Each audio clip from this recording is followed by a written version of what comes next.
ጌታችን የሰው ልጅ ማን ይሉታል ብሎ ይጠይቃቸዋል አይደለ? አንተ ኤልያስ ነህ ነው የሚለው በእርግጠኝነት። የሚገርም ነው። የት ሊሄድ ነው አላሉ? ስማ እንደ ሄኖክ በመርከብ ነው እንዲህ ወደ ላይ ሄደው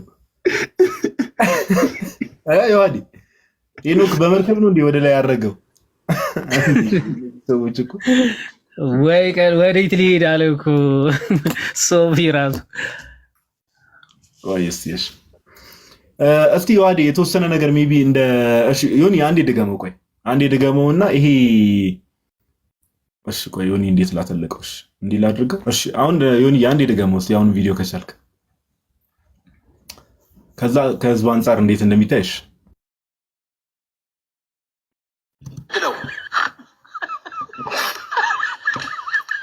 ስለ ዳንኩኝ የምታገለግለው አዎ። እሺ ቀላል ጥያቄ። ለ120 ዓመት ሙሉ መርከብ የሰራው ሰው ማን ነው መጽሐፍ ቅዱስ ውስጥ?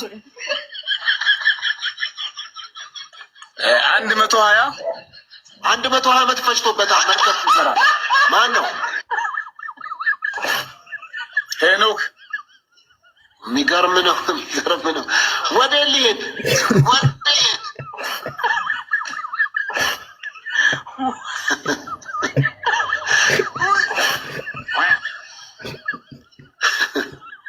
ምን ሆነ አንተ? ምን ነው የት ሊሄድ ነው የሰራው ብዬ ነው ሄኖክ።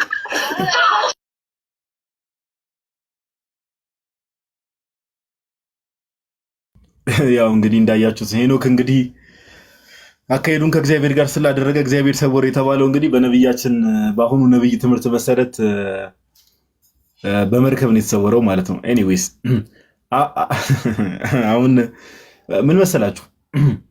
አሁን ዮኒ እንዳለው ይሄ እንደቀልድ የማይታይበት ምክንያት ምንድነው? እንዳሁኑ አይነት ነብይ አሁን እንደተናገረው አይነት ነብይ በሺዎች የሚቆጠሩ አሉ። በሺዎች አሁን ምን መሰላችሁ ጋይስ? ይህ በፕሮቴስታንቱ ዓለም ያለው ለመደባበቅ የሚሞከር ነገር አለ። ኦኬ እኛ የሆነ ጊዜ ራሳቸውን አንዴ ክላሲካል ብለው አመጡ፣ ክላሲካሉም ተመታ። ከዛ በኋላ ሜንላይን ፕሮቴስታንት ብለው ደግሞ ስም ይቀያይሩለታል። ዞሮ ዞሮ ኦኬ ፕሮቴስታንቲዝም ውስጥ ፕሮቴስታንት በሚለው አምብሬላ ወይ ደግሞ ዣንጥላ ውስጥ እነዚህ ሁሉ አንድ ላይ ናቸው። የወንጌል አማኞች በሚለው የወንጌል አማኞች ህብረት በሚባለው ውስጥ ሁሉም አሉ። ሁሉ ጴንጤቆስጣሉን በሉት ራሳቸውን ክላሲካል ብለው የሚጠሩት ኤቭሪዋን ሜቢ አንድ ሁለቱ ከዛ ውስጥ ወጥተው ሊሆን ይችላል። እና ምን እላችሁ ፈልጌ ነው የምድሯ ጴንጤ ይችናት እንደው ቲክቶክ ላይ ያለችው ሳትሆን የምድሯ ፕሮቴስታንቲዝም እንደውም እነዚህ ናቸው። በቃ ነብዮቹ እነዚህ ነቢያት ናቸው መሬት ላይ ያሉት ፕሮቴስታንቶች። ኦኬ አሁን ዋናው ማሳየት የተፈለገው ነገር ምንድነው? አሁን ማሰብ ያለባችሁ ምንድነው? እንደዚህ አይነት በሺዎች የሚቆጠሩ ነብይ ነን የሚሉ ሰዎች አሉ። በሺዎች የሚቆጠሩ ኦኬ እያንዳንዳቸው በስራቸው በሺዎች የሚቆጠሩ ሰዎች ይዟል። በስራቸው በእነርሱ ስራ። አሁን እንዴት መሰላችሁ? ቅዱስ ጳውሎስ አንደኛ ጢሞቴዎስ ላይ ምዕራፍ 4 ላይ እንደሚናገረው አንድ ቃል አንብብላችሁ። አሁን እዚህ ሄኖክ ላይ ስለተሳሳተ ምናምን ነገር ሳይሆን ነገረ ድነት ላይም ያላቸው ነገር እንደው በቃ ድብልቅልቅ ያለ ነገር ስለሆነ ቅዱስ ጳውሎስ ምን ይለዋል? አሁን እኛ መጽሐፍ ቅዱስን መሰረት አድርገን ነው የምናወራው ክርስቲያኖች ስለሆነ። አንደኛ ጢሞቴዎስ ምዕራፍ 4 ላይ ቁጥር 16 ላይ እንዲህ ይላል፣ ለራስህና ለትምህርትህ ተጠንቀቅ። ቅዱስ ጳውሎስ እንደዚህ ይላል፣ ለራስህና ለትምህርትህ ተጠንቀቅ፣ በእነዚህም ጽና። ቅዱስ ጳውሎስ ምን አለው? ልጄ እያለ የሚጠራውን መንፈሳዊ ልጁ ጢሞቴዎስ ምን ይለዋል? ለራስህና ለትምህርትህ ተጠንቀቅ፣ በእነዚህም ጽና፣ ይህም ብታደርገ ራስህንም የሚሰሙህንም ታድናለህና። ለትምህርትህ ከተጠነቀቅ ኦኬ ተጠንቀቀ ከኛ የተቀበልከውን እውነተኛ ትምህርት የምታስተምር ከሆነ ራስህንም የሚሰሙህንም ታድናለህና። ራስህንም የሚሰሙህንም ታድናለህና። ዮኒ ለትምህርቱ ካልተጠነቀቀስ ምን ይሆናል ማለት ነው? እሱም ይጠፋል፣ ያው እነሱም አብረው ይጠፋሉ። ኤግዛክትሊ ኦኬ። ስለዚህ ቅዱስ ጳውሎስ ሲናገር ኦኬ ለትምህርትና ለራስ ተጠንቀቅ የሚሰሙንም ራስህንም ታድናለህ ሲል ከክርስቶስ ኢየሱስ ወንጌል ውጪ ደግሞ ከእውነተኛ ወንጌል ውጪ ከእውነተኛው ትምህርት ውጪ ደግሞ ሰዎች ሲያስተምሩ ደግሞ የሚሰሙትንም ሰዎች ራሳቸውንም ያጠፋሉ። አዘሲም ታይም አሁን እነዚህ ፕሮቴስታንት ውስጥ ያሉት እልፍ አላፍ ነቢያት ብቻ አይደሉም፣ መምህራን አሁን ነብይነት ምናምን እንደው ጴንጤቆስታል ብቻ አይደለም፣ መምህራን ራሱ ፕሮቴስታንት ውስጥ በጣም ትላልቅ ተከታይ ያላቸው መምህራን መጽሐፍ ቅዱስ ላይ ያላቸው እግዚአብሔር ቃል ላይ ያላቸው የሚያስተምሩት ትምህርት ብዙ ጊዜ ያሳይተናል አይደል? በዚህ ትምህርት ምክንያት የሚሰሙት ሰዎችን በዛው ነው የሚያጠፏቸው። ለምሳሌ ሁሉም ጴንጤቆስታል ሁሉም አንድ ላይ አሜን ብሎ የሚክደው ነገር አለ ጋይስ። ላስት ታይም ላይ በገባን ሰዓት ላይ አንድ ፕሮቴስታንት ገብቶ ተናግሯል። ኦኬ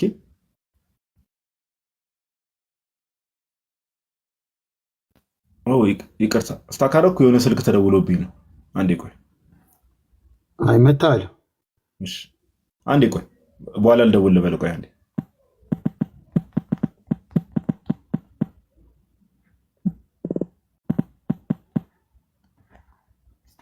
ይቅርታ፣ ሶሪ ጋይስ፣ የስራ ስልክና አጋጣሚ ተደውሎ ነውና ምንድን ነው አንድ ነገር እንድታስተውሉ የምንፈልገው ነገር አሁን ይሄ ራስህንም የሚሰሙንም ታድናለህ የሚለው ጋይስ ትምህርት ምን ያህል ሲሪየስ እንደሆነ በደንብ ተመልከቱ። እኛውንም ክርስቲያኖች እንደመሆናችን መጽሐፍ ቅዱስ የቤተክርስቲያን እንደመሆኑ መጽሐፍ ቅዱስ ላይ እግዚአብሔርን ቃል መሰረት የምናደርገው በደንብ ስሙ። ቅዱስ ጳውሎስ ለገላትያ ክርስቲያኖች የጻፈው መልእክት አለ አይደል? ሁላችሁም ታውቁታላችሁ። ኦኬ፣ ሁላችሁም ለገላትያ ክርስቲያኖች የተጻፈ መልእክት አለ፣ ታውቁታላችሁ አይደል? ለምንድነው ያ መልእክት የተጻፈው ብላችሁ ስትጠይቁ የገላትያ ክርስቲያኖች ምን የሚል ትምህርት የሐዋርያት ሥራ ምዕራፍ 15 ላይ ባለው መሰረት ምን የሚል ትምህርትን ተቀብለው ነበር? ሰው አምኖ ከተጠመቀም በኋላ ለመዳን መገረዝ አለበት። ምን አለበት? ሰው አምኖ ከተጠመቀ በኋላ ለመዳን ምን ማድረግ አለበት? መገረዝ አለበት የሚለውን ትምህርት ተቀብለው ነበር በገላትያ የነበሩ ክርስቲያኖች። ይህንን ትምህርት ስለተቀበሉ ቅዱስ ጳውሎስ ምን አላቸው ነው ዋናው ነገር። ምን አላቸው? አረ ችግር የለውም ድነታችሁ አይታጣም እንዲህ ስላላችሁ አላቸው? በፍጹም በሕግ ልትጸድቁ የምትፈልጉ ከክርስቶስ ኢየሱስ ተለይታችሁ ወድቃችኋል። ኢማጂን ጋይስ፣ አምነው ተጠምቀው ኦኬ ለመዳን ደግሞ ይሄ በቂ አይደለም መገረዝ አለብን ያሉትን ሰዎች ምን አላቸው? ከክርስቶስ ኢየሱስ ተለይታችሁ ወድቃችኋል። እዛው ገላትያ ምዕራፍ 1 ላይ ቅዱስ ጳውሎስ ምንድነው የሚላቸው? በጣም በሚገርም ሁኔታ አምነው ተጠምቀው ነው ጋይስ፣ አምነው ተጠምቀው ለመዳን ደግሞ በተጨማሪ መገረዝ አለበት፣ ሰው መገረዝ አለበት የሚለውን ጳውሎስ ምን እንዳላቸው ልንገራችሁ። ትምህርት ምን ያህል ሲሪየስ እንደሆነ እንድትረዱ። ኦኬ ወደ ገላትያ ሰዎች ምዕራፍ 1 ላይ እንደዚህ ይላል ቁጥር 6 ላይ ምዕራፍ 1 ቁጥር 6 ላይ በክርስቶስ ጸጋ እናንተን ከጠራችሁ ከእርሱ ወደ ልዩ ወንጌል እንዲፈጥናችሁ እንዴት እንዳለፋችሁ እደነቃለሁ። ልዩ ወንጌል ነው ያለው ጭራሽ ጳውሎስ ምን አለው? ልዩ ወንጌል። ቅዱስ ጳውሎስ አንደኛ ልዩ ወንጌል አለ፣ ሁለተኛ ከክርስቶስ ኢየሱስ ወንጌል ተለይታችሁ ወድቃችኋል። እርሱ ግን ሌላ ወንጌል አይደለም የሚያናውጧችሁ የክርስቶስንም ወንጌል ሊያጣምሙ የሚወዱ አንዳንዶችም አሉ እንጂ። እነዚህ ሰዎች ምን ተባሉ? የክርስቶስ ኢየሱስን ወንጌል የሚያጣምሙ ተባሉ። ቁጥር 8 ላይ ይሄንን ትምህርት ስለያዙ እነዛ ሰዎች ጳውሎስ ምን አለ? ነገር ግን እኛም ብንሆን ወይም ከሰማይ መልአክ ከሰበክንላችሁ ወንጌል የሚለይ ወንጌልን ቢሰብክላችሁ የተረገመ ይሁን። ምን አለ? እኛ ከሰበክንላችሁ እኛም ብንሆን ወይ ከሰማይ መልአክ ከሰበክንላችሁ ወንጌል የሚለይ ወንጌልን ቢሰብክላችሁ የተረገመ ይሁን አለ ጳውሎስ። ምን የሚል ትምህርትን ተቀብለው? ሰው አምኖ ተጠምቆ ነገር ግን መገረዝ አለበት ለመዳን ስላለ። እስቲ ጀስት ንጽጽር ላይ ያስቀምጡት። ሰው ለመዳን ጥምቀት አያስፈልገውም የሚሉ ሰዎችን ጳውሎስ ምን ሊላቸው እንደሚችል። ቅዱስ ቁርባን ጌታ በአንደበቱ የተናገረውን ሐዋርያት የመሰከሩትን እነ ቅዱስ ጳውሎስ ኦኬ፣ ሌሎችም ሐዋርያት ያስተማሩትን ትምህርት ሐዋርያን አበው ያስተማሩትን ትምህርት በግልጽ ያስተማሩትን ትምህርት እንደ ቅዱስ ቁርባን እውነተኛ የጌታ ስጋና ደም አይደለም የሚሉ ሰዎችን ጳውሎስ ምን ሊላቸው ይችላል? ጋይስ ቅዱስ ጳውሎስ ምን ሊላቸው ይችላል? እስቲ ጀስ ገምቱ። ይሄንን ነገር ቃል በቃል ለነሱም ባይዘው አፕላይ ያደርጋል። ምን የሚለው?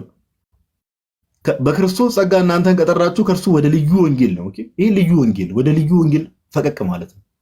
መጀመሪያም እውነተኛው ወንጌል በቤተ ክርስቲያን ውስጥ ነው ያለው። እውነተኛው ወንጌል አልተቀበለችም፣ ግን ወደ ልዩ ወንጌል ፈቀቅ ማለት ነው ሲጀመር። ለምሳሌ ነው ያልኩት። ለምሳሌ ሚስጥራት ሁሉም ጴንጤቆስጣሎች ኢትዮጵያ ውስጥ ዶሚኔት ያደረገው መሬት ላይ ያለውን ፕሮቴስታንቲዝም ስንመለከት ኢትዮጵያ ውስጥ ዶሚኔት ያደረገው ጴንጤቆስጣሊዝም ጴንጤቆስጣል። ሁሉም ጴንጤቆስጣሎች ደግሞ በአንድ ድምፅ ኢትዮጵያ ውስጥ ያሉት ጴንጤቆስጣሎች በአንድ ድምፅ ሚስጥራትን በሙሉ ዲና ያድርገዋል። ጥምቀት ለድነት የሚለውን ቅዱስ ቁርባን እውነተኛ የጌታ ስጋና ደም ነው የሚለውን ትምህርት ክደዋል።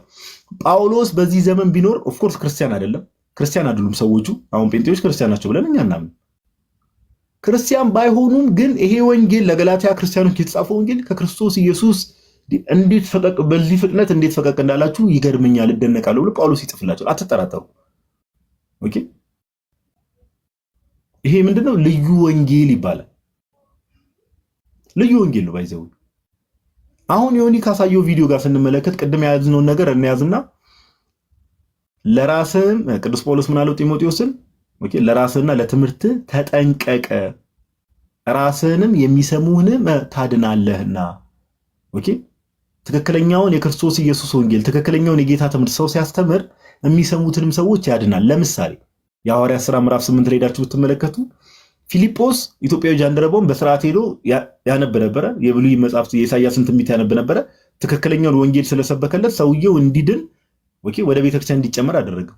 ትክክለኛ ያልሆነ ትምህርት ሰው ሲያስተምር ግን ለዛ ሰው መጥፋትን ምክንያት እንሆናለን። አሁን ጴንጤዎች ዘንድ ያለው ፕሮቴስታንቱ ዘንድ ያለው ሰባኪዎች እንዳለ ከመጽሐፍ ቅዱስ ጋር የሚጋጭና የሚላተም ጸረ ክርስቶስ የሆኑ ትምህርቶችን ነው የሚያስተምሩት።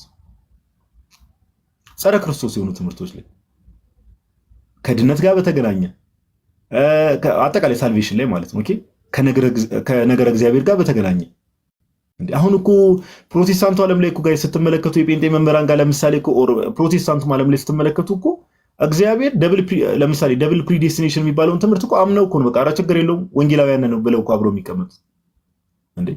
እግዚአብሔር የሚድኑትና የሚጠፉትን ቀድሞ ወስኗል የሚለው ትምህርት እኮ ምንም እንዴ። ጳውሎስ ይህንን ትምህርት ቢሰማ ምንም ሚል ይመስላችኋል ጋይስ? ቅዱስ ጳውሎስ ይህንን ትምህርት ቢሰማ ምንም ሚል ይመስላችኋል?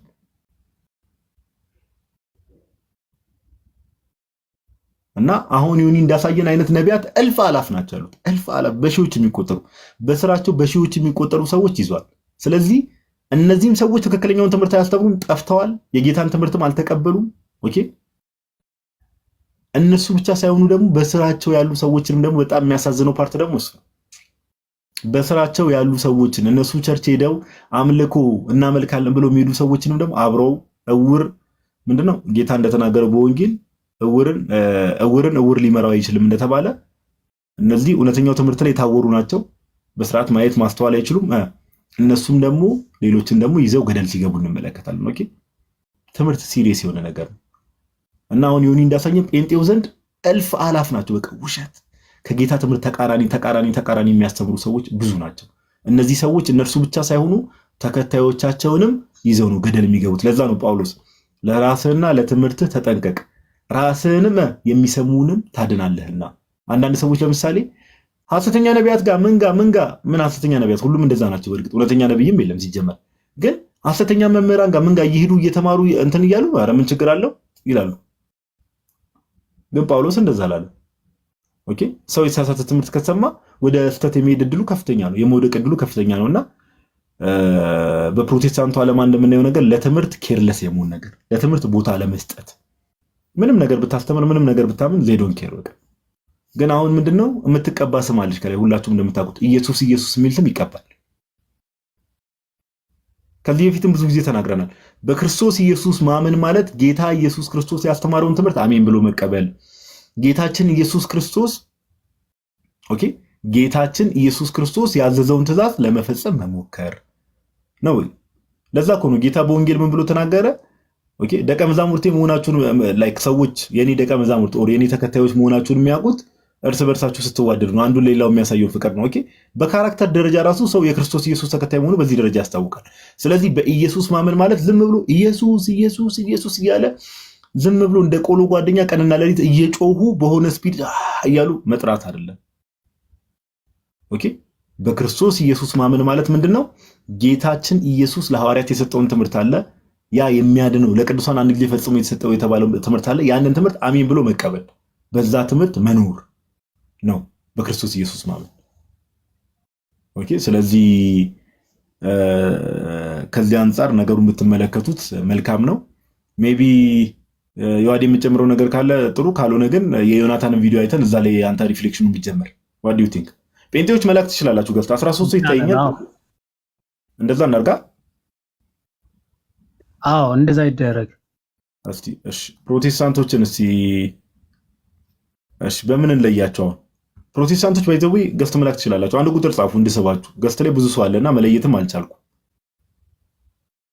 አሁን ደግሞ ቀጣይ እስቲ ዮናታን ምን ያህል እንግዲህ መልካም ወጣት ምናምን የእውቀት ልክ ብዙ ሰዎች አድርገው ያስቡታል። በጣም ብዙ ጊዜ መሰረታዊ የክርስትና ትምህርት ላይ ራሱ እውቀት እንደሌለው ማሳየት ይችላል። ዛሬም ደግሞ እንደዛው ደግሞ ሪአክት እናደርጋለን አንዳንድ ቪዲዮዎች ላይ። እሺ ጴንጤዎች አንድ ቁጥር ኦር ፕሮቴስታንቶችም የትኞቻችሁም አንድ ቁጥር መጻፍ ትችላላችሁ። ዮኒ እየቀጥል ሐሳብ ካለም መጨመር ተደረገልኝም እንዴት አላገኘሁትም። ዮሐዴ የለም አንተ ጋር ወይም ደግሞ ሌላ ስልክ ካለ ያኬ ላይ ገባና ያኬ ካኬ አንተም ብዬ ላሰማ። እሺ ይቻላል። ዋናውን ሐሳብ ተሰማ። እሺ ፕሮቴስታንት ቢኒ ኤንጂ የሚል ዩዘር ኔም። እሺ ፕሮቴስታንት ነው ብዬ ተስፋ አደርጋለሁ። ኢንቫይት አድርጌያለሁ። አንድ ቁጥር መጻፍ ትችላላችሁ። ሼር ካሉኝም ማሳየት ይችላል። እሺ ለዮኒም ሼር አድርጉለት ከቻላችሁ።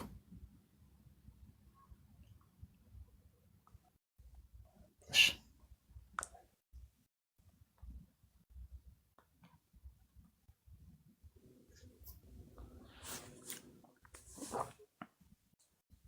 ሚዩት ነው ያዋዲ መጽሐፍ ቅዱስን ጥላ ስሙኝ።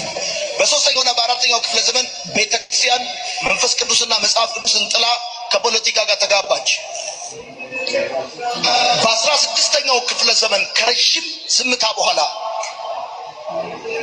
እነ ማርቲን ሉተር እና እነ ጆን ካልቪን ቃሉን ሲያነሱ መንፈሱን ግን አልነኩትም፣ ተዉት። በ1904 በእንግሊዝ ዌልስ ውስጥ የነበረ ሪቫይቫል ነበር። እነ ጆን ዌስሊ ወጣት ልጅ ነው እየሰበከ ብዙ ሰዎች በመንፈስ ቅዱስ ይሞሉ ነበር። ግን የአዙዛው እሺ ኦኬ ነው ጋዶ። እሺ አንዴ ድጋሚ እንስማው። ሜቢ ሰው እንትን እንዲል ካላስቸገርኩሽ ፓፓ። ዛሬ ምን ጣጣ አለው? በሶስተኛውና በአራተኛው ክፍለ ዘመን ቤተክርስቲያን መንፈስ ቅዱስና መጽሐፍ ቅዱስን ጥላ ከፖለቲካ ጋር ተጋባች። በ16ኛው ክፍለ ዘመን ከረጅም ዝምታ በኋላ እነ ማርቲን ሉተር እና እነ ጆን ካልቪን ቃሉን ሲያነሱ መንፈሱን ግን አልነኩትም፣ ተዉት። ከዛ በፊት በ1904 በእንግሊዝ ዌልስ ውስጥ የነበረ ሪቫይቫል ነበር። እነ ጆን ዌስሊ ወጣት ልጅ ነው እየሰበከ ብዙ ሰዎች በመንፈስ ቅዱስ ይሞሉ ነበር። ግን የአዙዛው እሺ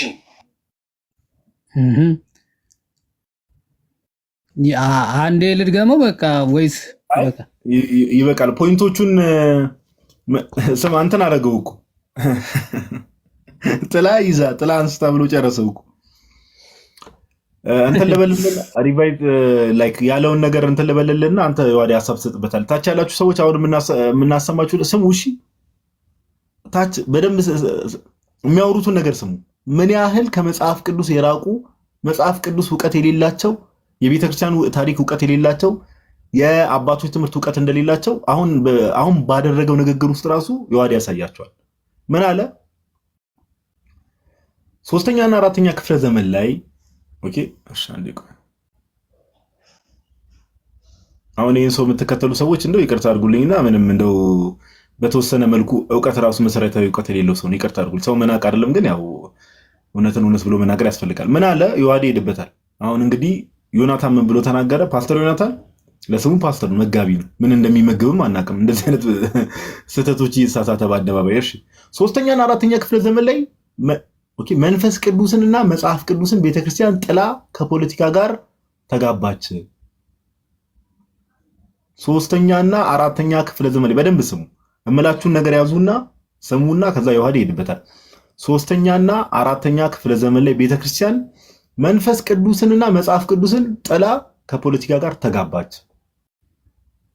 እሺ 16ኛ ክፍለ ዘመን ላይ ደግሞ ዘሎ መጣና 16ኛ ክፍለ ዘመን ላይ ዘሎ መጣና እነ ሉተር አሉ፣ እነ ጆን ካልቪን አሉ። ከዛ እነሱ ደግሞ ምን አደረጉ? መጽሐፍ ቅዱሱን ያዙትና ግን መንፈሱን አላነሱትም። መንፈሱን ጥለውታል እነሱ 16ኛ ክፍለ ዘመን ላይ ደግሞ ከዛ 19ኛ ክፍለ ዘመን ላይ ነው እንግዲህ ቤተክርስቲያን ከተመሰረተች ከ1900 ዓመት በኋላ ደግሞ መንፈሱንም አነሱት መንፈሱንም መጽሐፍ ቅዱስንም አነሱት ነው ወንድማችን ዮናታን እያለን ያለውና እስኪ ዋዲ እነዚህ ነገሮች እንዴት ነው እንደው ከመጽሐፍ ቅዱስም አንፃር ከዛ በኋላ አንዳንድ ሐሳቦችንም እናነሳናል ቀጥል ዋዲ መቼስ እሁድን እያመመ ነው እየሳቅ ያው የዚህ ሰው ያለማወቅ እሺ እኔ አለማወቅ የሚሰጠው ድፍረት በስማ በጣም ከባድ ነው እውነት ለመናገር አሁን ይሄ እኮ ባይዘው አዚም የተደረገበት ህዝብ መካከል ዝም ብለው አውርቶ ከዛ ተጨብጭቦለት ወጥቷል አሁን በነገራችን ላይ ግን በጣም አደገኛና ምን ያክል ክርስቶስንም መጽሐፍ ቅዱስንም የሚቃወም ንግግር እንደሆነ የምትረዱት መጽሐፍ ቅዱስን ማንበብ ስትጀምሩ ነው ፕሮቴስታንት ወንድሞቻችን እና የቀናውን የእግዚአብሔርን ሐሳብ መረዳትና ማወቅ ስትችሉ ይሄ መጽሐፍ ቅዱስ የሚለው ብቻ የሚለው ትምህርት አያችሁ ወደ ምን አይነት ምንፍቅና ውስጥ እንደሚከት ለዛ ነው only scripture is the mother of all heresies ይባላል the mother of all heresies የሚባለው ከጥንት ጀምሮ ምንፍቅና ሲጀመር መጽሐፍ ቅዱስን አንብቤ እንዲህ ይላል ብለው ነው የሚጀምሩት ምክንያቱም የቀደመውን የቤተ ክርስቲያን ሐሳብና ትምህርት አይደለም ጠቅሰው የሚጀምሩት ለዛ ነው እነ ቅዱስ አትናቴዎስ the content of faith ይሉታል መጀመሪያ የእግዚአብሔርን ሐሳብ ለመረዳት you have to understand the content of faith የእግዚአብሔር ዓላማውና ሐሳቡ መረዳት ነው ከዛ በኋላ ነው መጽሐፍትን የምትረዳጀው በዛ በተቀበልከው እምነትና ትምህርት ማለት ነው እነ ሄራኒየስም ኦኬ ቸርች ማይንድ ይሉታል የቤተ ክርስቲያን አእምሮ እና ሐሳብ ሲኖርህ ነው ትክክለኛውን የእግዚአብሔር ሐሳብ ልታገኘው የምትችለው ይህን ሐሳብ ምን ያክል ከመጽሐፍ ቅዱስና ከክርስቶስ ጋር የሚጋጭና የሚቃረን ትምህርት መሆኑ ለመረዳት አንድ የመጽሐፍ ቅዱስ ክፍል ክርስቶስ ራሱ የተናገረውን መመልከት በቂ ነው ዮሐንስ ወንጌል ምዕራፍ 14 ከቁጥር 9 ጀምሮ እንዲህ ይላል ኢየሱስም አለው ይልና አንተ ፊልጶስ ይህን ያክል ዘመን ከእናንተ ጋር ስኖር አታውቀኝምን እኔን ያየ አብን አይቷል እንዴት ሳንተ አብን አሳየን ትላለህ ይልና እኔ በአብ እንዳለው አብን በእኔ እንዳለ ታምን ዘንድ ኦኬ እኔ የምነግራችሁ ቃል ከራሴ አልናገረውም ነገር ግን በእኔ የሚኖረው አብ እርሱ ስራውን ይሰራል ይልና በደንብ አስተውሉ ማናቸውም ነገር በስሜ ብትለምኑ እኔ አደርገዋለሁ ብትወዱኝ ትእዛዜን ጠብቁ እኔም አብን እለምነዋለሁ ለዘለዓለም ከእናንተ ጋር እንዲኖር ሌላ አጽናኝ ይሰጣችኋል ይላል ለመቼ ለዘለዓለም እሺ ከእናንተ ጋር እንዲኖር ሌላ አጽናኝ ይሰጣችኋል አለቀ ክርስቶስ ኢየሱስ ምንድነው ያለው መንፈስ ቅዱስ ሌላ አጽናኝ የሚለው እዚህ ጋር መንፈስ ቅዱስ ነው ከእናንተ ጋር የሚኖረው እስከመቼ ነው አለ ለዘለዓለም ከእናንተ ጋር እንዲኖር ሌላ አጽናኝ ይሰጣችኋል ይልና በጣም በሚደንቅ ሁኔታ 17 ላይ እርሱም ዓለም የማያየውና የማያውቀው ስለሆነ ሊቀበለው የማይቻለው የእውነት መንፈስ ነው ይላል ኦኬ እነ ዮናታን ሊያዩት ይችላሉ አያዩም በዓለም ነው ያለው ወይም የዓለም አይን ስላለው መንፈስ ቅዱስን ሊመለከተውና ሊያየው አይችልም እርሱ ዓለም የሚያየውና የማያውቀው ስለሆነ ሊቀበለው የማይቻለው የእውነት መንፈስ ነው አለ ነገር ግን ከእናንተ ዘንድ ስለሚኖር በውስጣችሁም ስለሚሆን እናንተ ታውቁታላችሁ ይህንን መንፈስ ለማወቅ በእውነተኛይቱ ቤተክርስቲያንና በክርስቶስ አካል ካልሆንክ በስተቀር መንፈሱ ልታውቀውና ልታየው አትችልም ለዛ ነው ማወቅም ማየትም የተሳነው እስከ 19ኛው ክፍለ ዘመን ድረስ መንፈስ ቅዱስ የለም የሚል ክህደት ማለት ክርስቶስ ለዘለዓለም ከእናንተ ጋር እንዲኖር የምሰጠውን አጽናኝ እሱ የለም ጠፍቷል ለዘለዓለም አይደለም የሚኖረው እንዴት ለዘለዓለም ትላለህ ብሎ ክርስቶስን እንደመቃወም ነው ማለት ቀጥሎ ምንድነው ያለው በ19ኛው ክፍለ ዘመን ግን ቃሉን አነሱት መንፈሱ ግን ጣሉታል እኔ በጣም ነው የሚደንቀኝ እንዴት ቃል በቃል ከክርስቶስ ሐሳብ ጋር ሰው እንዲህ ሊጋጭ ይችላል ማለት ሲጀመር መንፈሱ ካልያዝክ እውነተኛውን የእግዚአብሔር ቃል ልታገኘው አትችልም ምክንያቱም ክርስቶስ ራሱ ምን ብሎ ተናግሯል እዛው ዝቅ ብሎ ማለት ነው አሁን ያነበብኩላችሁ ክፍል ላይ ወላጆች እንደሌላቸው ልጆች አልተዋችሁም ወደ እናንተ እመጣለሁ ይላል ገና ጥቂት ዘመን አለ ከዚህ በኋላም ዓለም አያየኝም እናንተ ግን ታዩኛላችሁ እኔ ሕያው ነኝና እናንተ ደግሞ ሕያዋን ትሆናላችሁ እያለ ይናገራል ክርስቶስ። ምን እንደሌላቸው ልጆች አልተዋችሁ? አባት እንደሌላቸው ልጆች አልተዋችሁ። ቤተ ክርስቲያንን ምን አድርጎ ትቷታል? እያለ ጥሏታል። ኦኬ መንፈሱም ቃሉን ተጥለው ነበረ አለ። አባት እንደሌላቸው ልጆች ግን ምን አልላችሁም ብሏል ክርስቶስ። አልተዋችሁም፣ አልጥላችሁም። ኦኬ ቀጠልና ዮሐንስ ወንጌል ምዕራፍ 15 ከቁጥር 26 እንዲህ አለ፣ ዳሩ ግን እኔ ከአብ ዘንድ የምልክላችሁ አጽናኝ አለ፣ እርሱ ከአብ የሚወጣ የእውነት መንፈስ በመጣ ጊዜ እርሱ ስለ እኔ ይመሰክራል አለ። ስለ ክርስቶስ ራሱ የሚመሰክረው ከአብ የሚወጣ መንፈስ ሲመጣልና ሲኖርህ ብቻ ነው። ኦኬ ስለ ክርስቶስ ልታቅ የምትችለው ያ መንፈስ ራሱ ምን ከአንተ ጋር ሲኖር ማለት ነው። እሱ ከሌለስ ዮሐንስ ወንጌል ምዕራፍ 16 ከቁጥር 7 እንዲህ ብሎ ክርስቶስ ራሱ ይናገራል፣ እኔ ግን እውነት እነግራችኋለሁ እኔ እንዲሄድ ይሻላችኋል። እኔ ባልሄድ አጽናኙ ወደ እናንተ አይመጣምና እኔ ብሄድ ግን እርሱ እልክላችኋለሁ። እርሱ መጥቶ ይላል፣ እርሱ መጥቶ ስለ ኃጢአት፣ ስለ ጽድቅም፣ ስለ ፍርድም ዓለምን ይወቅሳል። ስለ ኃጢአት በእኔ ስለማያምኑ ነው። ስለ ጽድቅም ወደ አብ ስለሚሄድ ከዚህ በኋላ ስለማታዩ ነው ይልና፣ ስለ ፍርድም የዚህ ዓለም ገዢ ስለተፈረደበት ነው ይላል። ቁጥር 13 ግን እርሱ የእውነት መንፈስ በመጣ ጊዜ ወደ እውነት ሁሉ ይመራችኋል። ማን ነው የሚመራው? ወደ እውነት ሁሉ ሊመራ የሚችለው ማን ነው? የእግዚአብሔር መንፈስ። ቃሉን ልታገኘው የምችለው የእግዚአብሔር መንፈስ ሲኖር ብቻ ነው። ኦኬ የእግዚአብሔር መንፈስ ከቃሉ ነጥለ ኦኬ ቃሉን አግኝቻለሁ የእግዚአብሔር መንፈስ ግን የለኝም። ምን አይነት ትምህርት ነው? ኦኬ ያ መንፈስ በመጣ ጊዜ ነው ወደ እውነት ሁሉ የሚመራችሁ አለ። የሚሰማውን ሁሉ ይናገራል እንጂ ከራሱ አይናገርምና የሚመጣውንም ሁሉ ይነግራችኋል። መንፈስ ቅዱስ እውነቱን ሁሉ ስለ ክርስቶስ የሚገልጸው። ኦኬ ብዙ የምነግራችሁ ነገር አለኝ አለ ክርስቶስ፣ ዳሩ ግን ልትሸከሙት አትችሉም አላቸው። ምክንያቱም መንፈሱ ሲመጣ ነው ያንን ነገር እንድትሸከምና ወደ መረዳት እንድትደርስ የሚያደርግ። ብዙ የምነግራችሁ ነገር አለኝ አለ፣ ነገር ግን አጽናኙ ሲመጣ እሱ ሁሉም ነገር ይነግራችኋል። መንፈስ ቅዱስ ሳይኖር እውነት ሁሉ ልትሸከመውም ስለማትችል ማለት የተገለጠው እውነት መሸከም ስለማትችል፣ ስለዚህ ያ መንፈስ ሳይመጣ ቃሉን ግን አገኙት፣ መንፈሱ አላገኙትም አለ። በጣም ጥሩ። ቃሉ አገኙት ካለ እነ ማርቲን ሉተር ቃሉን አግኝተውታል የሚል ከሆነ እንደሱ አባባል እንሂድና ቃሉን ካገኙት ጥምቀት ለድህነት የጌታ ስጋና ደም እውነተኛ ስጋና ደም ነው ብለው ይቀበላሉ። ጋሽ ሽብሩ ያምናል። በቃ መድረክ ላይ ሄዶ ማሸበር እንጂ ቃሉ አንስቶታል ብለው ያነሱት ቃል እንግዲህ አነሱት ያልካቸው ቃል እኮ የጌታ ስጋና ደም እውነተኛ የጌታ ደም ነው ያመነው። ኦኬ ጥምቀት ልጅነትን ይሰጣል፣ የኃጢአት ስርየትን ይሰጣል፣ የዘላለም ድህነትን ይሰጣል ብለው እኮ የተናገረው ወይም ደግሞ ያስተማረው ማለት ነው ሉተር። ይህንን የማይቀበሉ 100,000 አጋንን ከሰራዊቶቻቸው ሁሉ ጋር ያሉባቸው ናቸው እኮ ነው ያለው። ስለዚህ ይሄ ቃል እውነተኛ ነው ይባላል።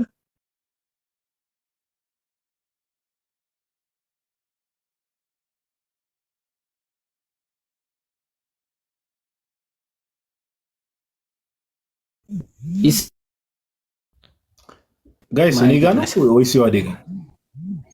አንተ ጋር ነው? ምንድነው ተቋረጥክብኝ ጋድ? እኔ ነኝ የተቋረጥኩት ጭራሽ። አሁን አለውኝ እኔ መስሎኝ ነበር። አንተ ድምጽ ነው የቆመብኝ። ዮሐዴ ነው። ኦኬ እሺ አሁን መጥቻለሁ። መጣለሁ። ቀጥል ፓፓ። እሺ ስለዚህ ቃሉን አንስተውታል ያለውን በዚህ ራሱ ስንፈት ነው ምንድነው እሱ ራሱ ቃሉን እንዳልተቀበለ ኦኬ ማረጋገጫ ነው። ሁለተኛ ዋናው መሰረታዊ ነገር ደግሞ መንፈሱም ቃሉም የጠፉበት ያለው ዓመተ ምህረት አስታውሱ። እኔ ዓመተ ምህረት ራሱ ሲጠቅሱ እኔ ባለፈው ታስታውሳላችሁ ቀለሜ ወርቅ አይተንፍሱ ምን አለ ዲዮስቆሮስ በ1054 አለ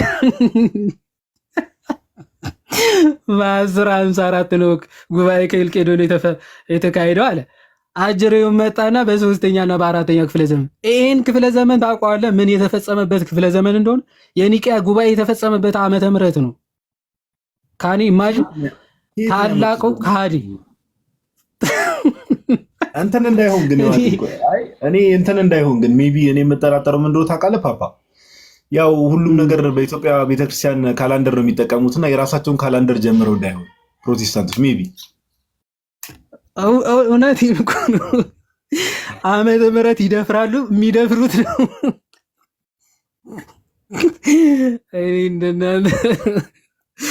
ወይ ምን አለ እንደ ዳዊት ፋሲል ታስታውሳለህ? ትንሽ ዓመተ ምህረት ቆጥሯል መሰለኝ ቢያንስ ከ451 አለ። ምን አለ 450 ምናምን እንኳን በተ ሶስተኛና አራተኛ ክፍለ ዘመን ትላለህ። ሰው እንዴት ትልቁ የቤተ ክርስቲያን ምንፍቅና የተወገዘበት እና ደግሞ የመጀመሪያ ከሐዋርያት ዘመን ቀጥሎ ለመጀመሪያ ጊዜ የተካሄደው ታላቁ ዓለም አቀፍ ጉባኤ የተካሄደበት ዓመተ ምህረት ነው። አራተኛ ክፍለ ዘመን ማለት 325 የኒቅያው ጉባኤ የተፈጸመበት የተካሄደበት ዓመተ ምህረት ነው። አሪዮስ የተወገዘው በፖለቲካ ነው እንዴ? እንደዛ ነው የሚያስቡ? ወልድ ፍጡር ነው የሚለው ፖለቲካ ነው ለሱ። ማይ ጉድነስ ኦኬ። አሱስ ከአባቱ ከባህሪ አባቱ ከአብ ጋር ያስይዛሉ። አያውቀው አሪዮስ መወገዝ ራሱ የሚያውቀው አይመስለኝም። ይቅርታ አድርግልኝ፣ አያውቀው። አሁን ይህንን ላይቭ ከሰማ በኋላ የሱ ተከታዮች ያሳዩትና ማጥናት ይጀምራል።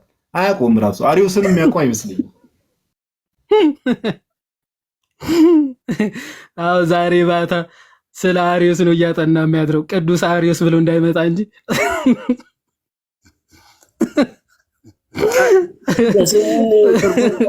አይቀርለትም ማለቱ እኮ መፍራት ነው።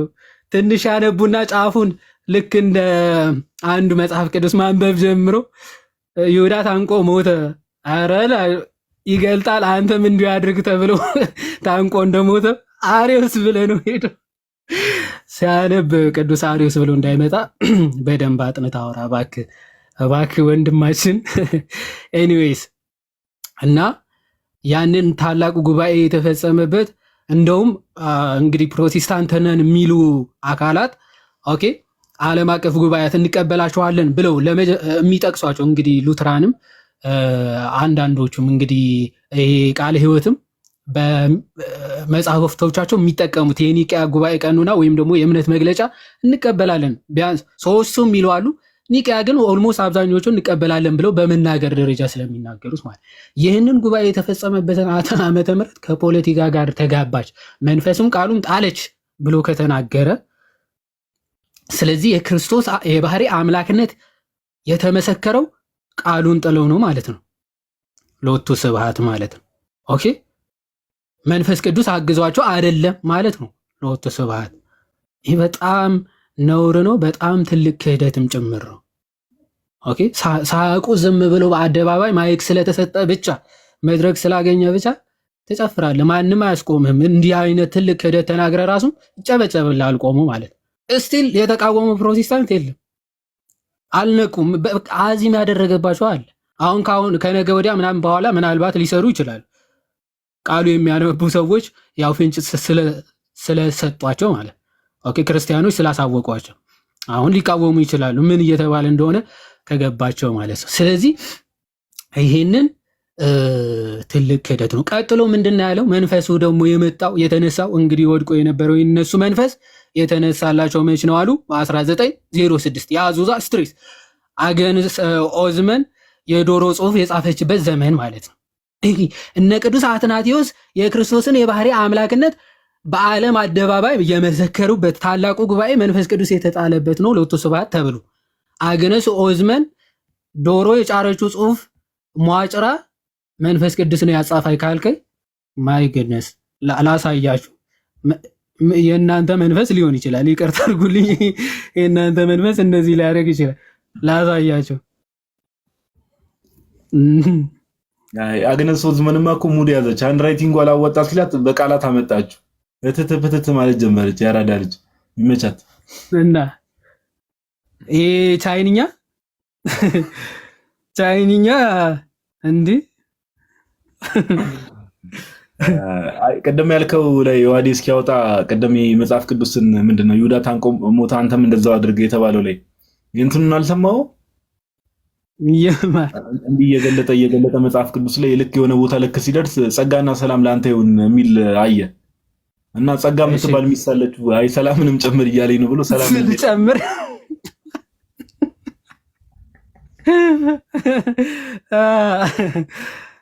ማጸጋለች ሰላም ልጨምራል ጸጋ የምትባል ሚስት አለች ሰላምንም ልጨምር ብሎ ሰላምን ሄዶ አገባታሉ። እና መጽሐፍ ቅዱስ ጥንቃቄ ይፈልጋል። መጽሐፍ ቅዱስ እሺ ያ ይሄ ምን ይላል? really written in Chinese ይላል during her spirit baptism ማለት ኦኬ በመንፈስ ቅዱስ ተጠምቃ ከዛ ልሳን አወራች። ይሄ ነው ለነሱ መንፈስ ቅዱስ ማለት። በቃ ልክ እንደዚህ ነው ስፒሪቱ እየተጫወተባቸው ያለው። በነገራችን በጣም አይደል የተጠመቀችው ባክ ጋይስ የምርኩ ነው ባይዘው እኛ እየዋሸን አይደለም። ከዚህ በፊት ብዙ ሰዎች ታውቃላችሁ። አሁን ዮናታን የሚለው አሁን ዮሐዴ የሚያሳያችሁ የምር በመንፈስ ቅዱስ ተመርቼ የጻፍኩት ነው እንግዲህ የልሳን ጽሁፍ ይሄ ነው። በልሳን ከመናገረው በፊት ለመጀመሪያ ጊዜ ይሄን የጻፈችው አግነስ ኦዝማን። ማንም ሰው ክሮስ ቼክ ማድረግ ይችላል። አሁን እንደዚህ እኔ ባይዘው ትክክል እኮ ነው የተናገረው እኮ ትክክል ነው። በነገራችን ላይ በሶስተኛውና በአራተኛው ክፍለ ዘመን ይህንን መንፈስ አባቶቻችን ደህና አድርገው ቀጥቅጠው ጥለውታል። ትክክል፣ እኔ እስማማለሁ። ይህን እየተናገረ ከሆነ ትክክል፣ ቀጥቅጠው እንደ እባብ አናቱን ቀጥቅጠው አስተፍተውታል። አምናለሁ። ይህ መንፈስ ቅዱስ ነው ብዬ ስለማላምን ማለት። ከዛ በኋላ በ16ኛው ምናምን ክፍለ ዘመን እነ አግነስ ኦዝማን አስነሱት ካልከው ይህንን ስፒሪት ከሆነ ትክክል ነው።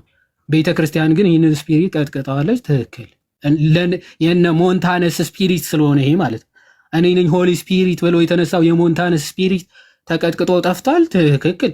የነ ሰባሊዮስን መንፍቅና ተቀጥቅጦ ጠፍቷል። ትክክል። በሶስተኛውና በአራተኛው ክፍለ ዘመን ይህንን እየተናገረው መንፈስ ቅዱስ ጸፍቶ አናግረው ከሆነ ትክክል። ኦኬ። መንፈስ ቅዱስ አንዳንዴ ጸፍቶ ያናገር። አይ ሴጣን እውነት ለማውራት እንደው መቼስ ያው ሴጣን እንደው ክብር የሚገባው ፍጥረት ሆኖም አይደለም። ያ እንደተባለው እኮ ነው ዮሐዴ። ምንድነው ይሄን አባባል መቼስ ታውቁታላችኋል ብዙዎቻችሁ። ያው ብዙ ጊዜ እኛ ሰዎች ሁሌ ሴጣን ላይ እናሳባለን። ብዙ ነገር አለ። ኦፍ ኮርስ ሴጣን ፈተና እንዳለ ሆኖ አንድ መነኩሴ እንደተባለው ስጋ በጧፍ ጠብሶ እየበላ ተይዞ ልክ ሴጣን አሳስቶ ይሉት ሴጣን በቀ ብሎ አራኒ ማላቆም እንዳለ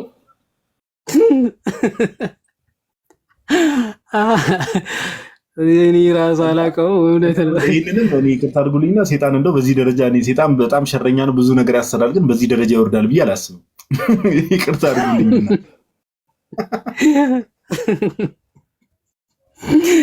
እኔ እንዲህ አልከሰከስ ማለት ኧረ እኔ አላውቀውም ነው የሚለው። እርግጠኛ ነኝ እድል ቢሰጠው አውራ ቢባል ኧረ እኔ አላውቀውም እኔ እንደዚህ እንዴት ብትልቁኝ ነው ከእንደዚህ አይነት ነገር ጋር የምታገል ነው የሚለውና ያው ቀጥል ያው ሐሳብሽ እንትን በል ቀጥል ብሎ እስኪ አግነስ ካደች ተልከሰከሰች ነበር የሚለው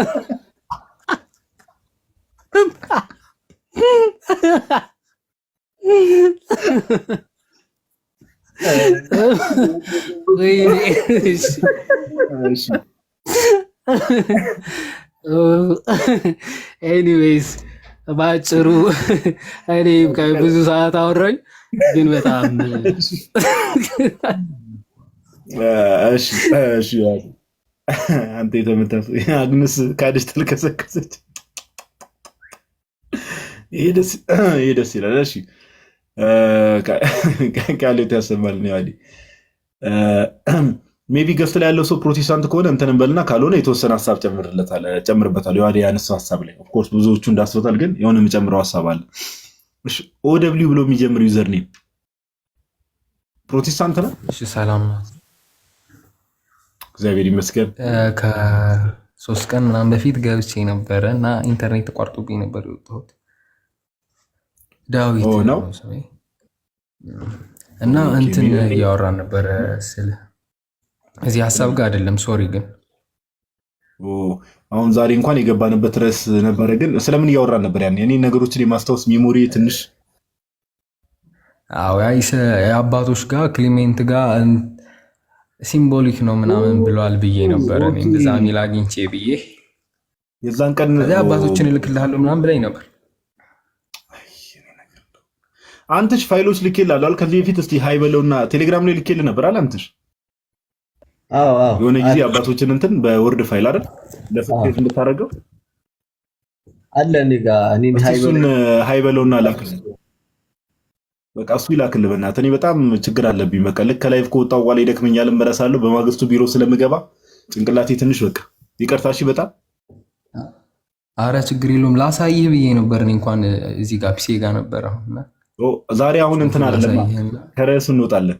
ሜቢ ባይሆን እንትን ያዘውና ሌሎቹንም አጥናና ላይክ እንደዚህ በአባቶች መግባታችን ስለማይቀር ወይ ደግሞ አሁን ነገ እንኳን በዓል ነው ከነገ ወዲያ ጥያቄ ያላችሁ ሰዎች ብለን ቤት መክፈት አይቀርም እና ዓርብ ቀን እንደዛ ስለምናደርግ የዛን ቀን ተዘጋጅተናና ችግር የለውም እናወራበታለን። አይሻልም?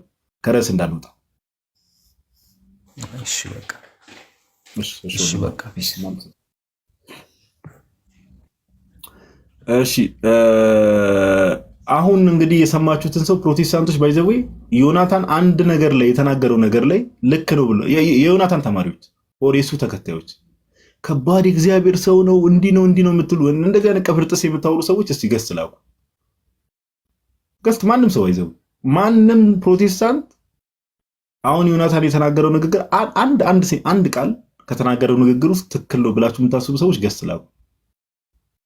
ኦኬ ዮሐዴ እንዳለው እንትን ነው ጋይስ። አሁን ቅድም ዮሐዴ እንዳለው ምንድነው ከጌታችን ዮሐዴ አሁን ዮሐንስ ወንጌልን አንስቶ ነግሯችሁ የለ ጸረ ክርስቶስ ትምህርት ማለት ይሄ ነው። ጸረ ክርስቶስ ትምህርት ማለት ይሄ ነው። በቃ የክርስቶስ ኢየሱስ ተቃዋሚ መንፈስ የተባለ ይሄ ነው። ባይገቡ በቃ የጌታን ትምህርት መቃወም፣ ከጌታ ትምህርት ተቃራኒ መቆም፣ ከጌታ ቤተክርስቲያን በተቃራኒ መቆም ማለት ጌታን ሙሉ ለሙሉ መካድ ነው። በቃ ኦኬ ጌታ ኢየሱስን መካድ ክርስቶስ ኢየሱስ ወልድ ፍጡር ነው ብቻ ማለት አይደለም። ባይዘው የሱን ትምህርትም እሱ የተናገራቸው ነገሮች ሽምጥጥ አድርጎ መካድ ክርስቶስ ኢየሱስን መካድ። አሁን ቅድም ዮሐዴ እንዳለው በጣም ሼም ነው። ጌታችን ኢየሱስ ክርስቶስ ስለ ቤተ ክርስቲያን ሲናገር የገሃነም ደጆች አይችሏትም። ኦኬ ማቴዎስ 28 ላይ ከዚህ በፊት እንደተናገረው ብዙ ጊዜ ነገረ ቤተ ክርስቲያን መቼስ እዚህ ቲክቶክ ላይ የምትከታተሉ ሰዎች በደንብ ተረድታችኋል። በደንብ እስከ ዓለም ፍጻሜ ከእናንተ ጋር እስከ ዓለም ፍጻሜ ከእናንተ ጋር ነኝ ብሎ ጌታ ቃል የገባላትን ቤተ ክርስቲያን ወገናችን ምን እያለና ጭራሽ ቃሉንም መጽሐፍ ቅዱሱንም መንፈሱንም ጥላለች። 3ኛና 4ኛ ክፍለ ዘመን ላይ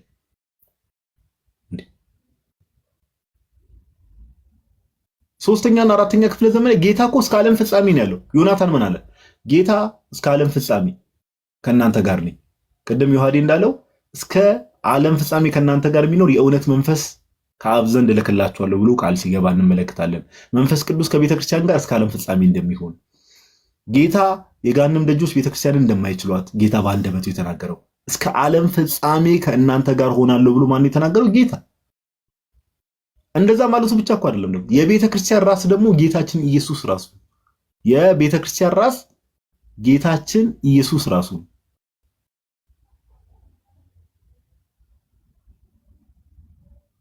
ኦኬ የእውነት አምድና መሰረት ብሎ ጳውሎስ የጠራት ቤተክርስቲያንን ነው፣ የእግዚአብሔር ቤተክርስቲያን። ይሄን ሁሉ ስለ ቤተክርስቲያን ይዘን እዚህ ጋር ዮናታን ደግሞ ይመጣና ሳይማሩ የሚያስተምሩ የሚባሉ ሰዎች እነዚህ ናቸው። በቃ ያልተላኩ ሰባኪዎች ሳይማሩ የሚያስተምሩ በቃ ኦኬ። ዮሐዴ ቅድም እንዳለው ሰው እንዴት አሪዮስ የተወገዘበትን ሜቢ እንደተባለው ነው። በመንፈስ አባቱ የሆነ ሰው ተወግዞበት ነው ያስኬዳል እንደዛ ኦኬ። በመንፈስ አባቱ የሆነ ሰው እንዴ ሙስሊሞች ራሱ እኮ አሁን አልፎ አልፎ አንዳንድ ሙስሊሞች እኮ ራሱ ይቅርታ ኒቂያ ጉባኤ ለራሱ እኮ ምን እንደተደረገ ያውቃሉ። አሁን ይሄ ኒቂያ ጉባኤ መቼ እንደተካሄደ ለምን እንደተካሄደ ራሱ የማያውቅ ሰው በጣም የሚያሳዝነው ኦኬ። በዚህ ጊዜ ቤተክርስቲያን እንግዲህ አሪዮስን የሚያክል መናፍቅ ያወገዘችበትን ወልድ ፍጡር ነው የሚለውን ቤተክርስቲያን ያወገዘችበትን ስንት አባት እንጠቅሳለን? አረ መድኃኔዓለም ስንት አባት ጠቅሰን እንችለዋለን? እነዚህ ሁሉ አባቶች የቤተክርስቲያን አባቶች የነበሩበትን ዘመን ቤተክርስቲያን ምን ብላለች አለ? ጌታችን መንፈስ ቅዱስ እስከ ዓለም ፍጻሜ ከእናንተ ጋር ነው አለ። እኔ ከእናንተ ጋር ነኝ አለ እስከ ዓለም ፍጻሜ። ዮናታንስ 3ኛና 4ኛ ክፍለ ዘመን ላይ ቤተክርስቲያን መጽሐፍ ቅዱስና መንፈሱን ጥላለች። ኬታ መጣው? አሁን ይሄ ተረት ተረት ይባላል። በቃ ኦኬ ተረት ተረት እመቤቴን ተረት ተረት በቃ። አሁን ትልቁ ችግር ይሄ ሰውዬ እንዲህ ተናገረ አለ። እኔ ዮናታን ሲጀምር በፊት እውቀት አለው። እኔ አሁን ፐርሰናሊ ሰው ለመናቅ አይደለም ይቅርታ አድርጉልኝና፣ ግን እውቀት ያለው ሰው አይደለም። በእውነት እውቀት የለው። በእውነት ነው የምላችሁ። ሲጀመር ሰውየው ከትምህርት ይልቅ ከክርስትና ጋር ከሚገናኝ ትምህርት ይልቅ ሳይኮሎጂካል የሆኑ ነገሮች ይሄ ነው። ኦኬ ሳይኮሎጂካል የሆነ ነገር ሳይካትሪስት ነገር ነው። በቃ ማይንድ ጌም አይነት የሚጫወተው ያ ሁሉ ሰው አዳራሽ ውስጥ ተቀምጦ አንድ ሰው እንኳን እንዴት ጥያቄ አይፈጥርበትም? አንድ ሰው ጥያቄ እንዴት አይፈጥርበትም? ይሄ የሚያሳየው ምንድነው? ቅዱስ ጳውሎስ ቅድም የተናገረው ነገር ለራስም ለትምህርትም ተጠንቀቅ የሚሰሙትንም ራስንም ታድናለህና የተባለው ለዛ ነው።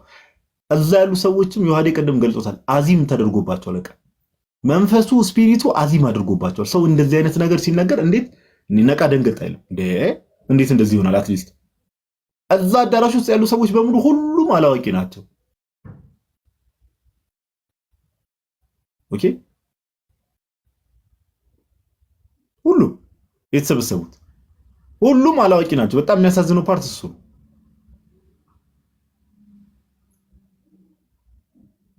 ከጳውሎስ በኋላ እንደዚህ አይነት ወንጌል ሰባኪ ተነስቶ አያውቅም እንዳያውቅም ከመሆኑ ጳውሎስ እንዳይሰማችሁ ባካችሁ፣ ቅዱስ ጳውሎስ እንዳይሰማችሁ ባካችሁ። እንደዚህ አይነት ድፍረት በቅዱስ ጳውሎስ ላይ አትናገሩ። ኦኬ የዘመኑ ወንጌል አርበኛ ኧረ እባክህ እንዲህ ወንጌሉን እኮ ካደው ሸመጠጠው። ምኑን አርበኛ እንበለው እንዴ? ምኑን አርበኛ እንበለው? የትኛው ወንጌሉን እኮ ክዶ ጨርሶታል። ወንጌሉን ክዶ ጨርሶ ከዛ ደግሞ መጥቶ ደግሞ የጌታን ንግግር አልቀበልም ብሎ የጌታን ትምህርት ክዶ ይህን ሁሉ ነገር አድርጎ ታሪክ ውስጥም ገብቶ እያቦካል። አሁን እዚህ ሰው ጋር የሚሄዱ ሰዎች እንዴት ነው የሚድኑት ነው ጥያቄ። እዚህ ሰው ጋር ሳይሆን ሌላም ፕሮቴስታንት ቸርች ሰው ስለሄደ ይድናል ብለን አናምንም። ኦፍ ኮርስ ፎር ዛት ማተር። ግን እዚህ ሰው ጋር የሚሄዱ ሰዎች እንዴት ነው የሚድኑት? እንዴት ሊድኑ ይችላሉ ነው ጥያቄ። በዚህ ደረጃ ኦኬ፣ በዚህ ደረጃ ያለማውቁን አደባባይ አውጥቶ የሚናገር ሰው ከዛ በኋላም በቃ ምንም የለም ሰው አሜን ይላል። ደግሞ ልክ የሆነ የውጭ ሀገር ስም ሲጠራ ጆን ዊዝሊ እነ ጆን ካልቪን ቤተክርስቲያን እንዲህ ሲባል አሜን ይላል ሰው። ሞቲቬሽናል ስፒከር። ለዛ ነው ባይ ዘ ወይ ፕሮቴስታንቱ ዓለም ላይ ያለው ነገር እውነተኛ የክርስቶስ ኢየሱስ ወንጌል ሳይሆን ይሄ ሞሮፍ አላል ሞቲቬሽናል ስፒከሮችን እንደሚያደርጉት የሆነ በቃ ስሜታዊነት የበዛበት ነገር ነው የምንመለከተው። እና ዮናታን እንዳያችሁት በዚህ አሁን በተናገረው ነገር ዮሐዴም ቅድም ብሎታል። በተናገረው ነገር ተመዝኖ መቅለል የሚባለው ይሄ ነው። በቃ ምንም እውቀት እንደሌለው ምንም። ግን ከዚህ በኋላ ኦፍ ኮርስ ያለ መጨረሻ አይደለም። አትሊስት ይሄን ላይቭ የዮናታን ተከታታዮች ታች ላይ ዮናታን ላይ ከሱ ጋር መልካም ወጣት ምናምን እያላችሁ ቅብርጥስ የምትሸወዱ ሰዎች ምናምን ታች ላይ ሆናችሁ የምትከታተሉ ትኖራላችሁ። ኦኬ አደርሱለት፣ አጥና በሉት። ላይቭን እንኳን ሪከርድ ባታረጉ ሼር አድርጉ፣ አጥና በሉት። እዚህ ነገር ላይ እኮ ኦርቶዶክሳውያን የሆኑ ቲክቶክ ላይ ያሉ ኦርቶዶክሳውያን ወይ ዲያቆናት አይደለም ወይ ምን አይደለም። እኛ እንደውም እኮ መምህራንም ሆነን አይደለም የሆኑ ቲክቶክ ላይ ያሉ ልጆች ምናምን ነገር እንዴ እዚህ ላይ እኮ እንዲህ ተሳስቷል እያሉ ሲያወሩ ነበር። ይሄን ነገር እንዴት ነው እስቲ አጥና በሉት፣ ምከሩት።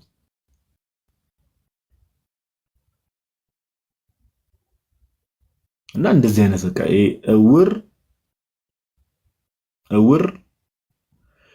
እውር ሊመራ አይችልም ብሎ ጌታ እንደተናገረው እንደዚህ ነው እየሆነ ያለው። በቃ ምንም እውቀት የሌለው ሰው ስንት ምን አልከኝ? ጭስ ሁለቱም ተያይዘው ገደል ይገባሉ። አሁን እንደዛ ነው በቃ ተከታዮቹም በቃ ዝም ተብሎ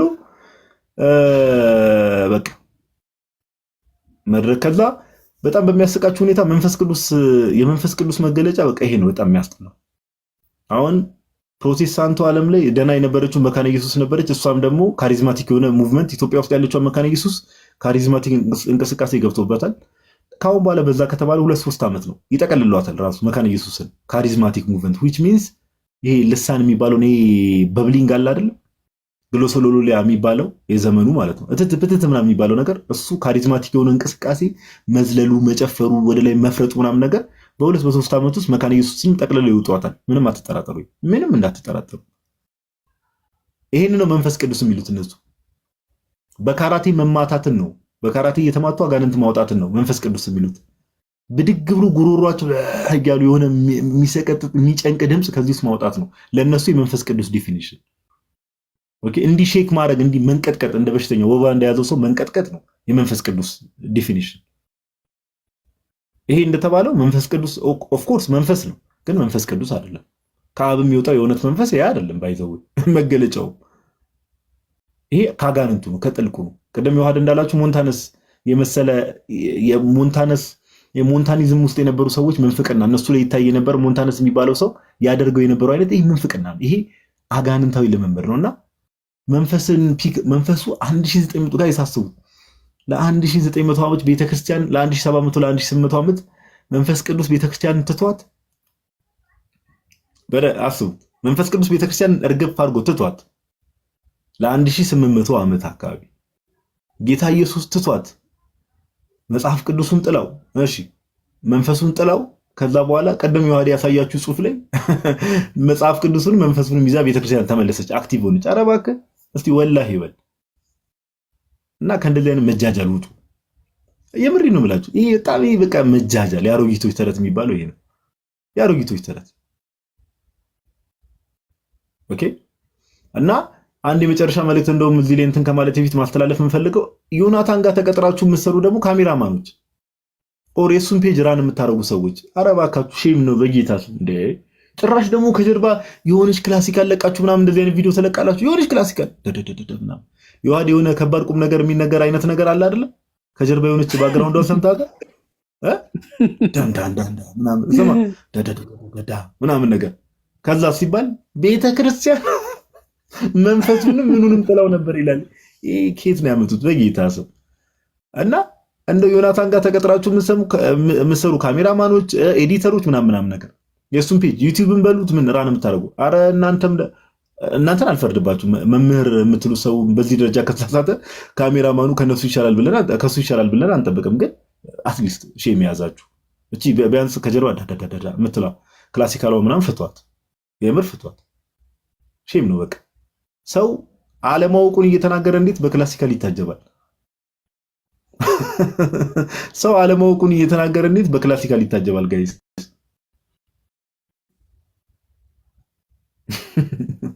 እና በቃ እዚህ ሰው ጋር ነው አሁን አንዳንዴ ምንድነው እዚህ ሰው ጋር ነው ሰዎች ሄደው መልካም ወጣት ምናምን ቅብርጥሴ ምናምን እያሉ የሚሸወዱት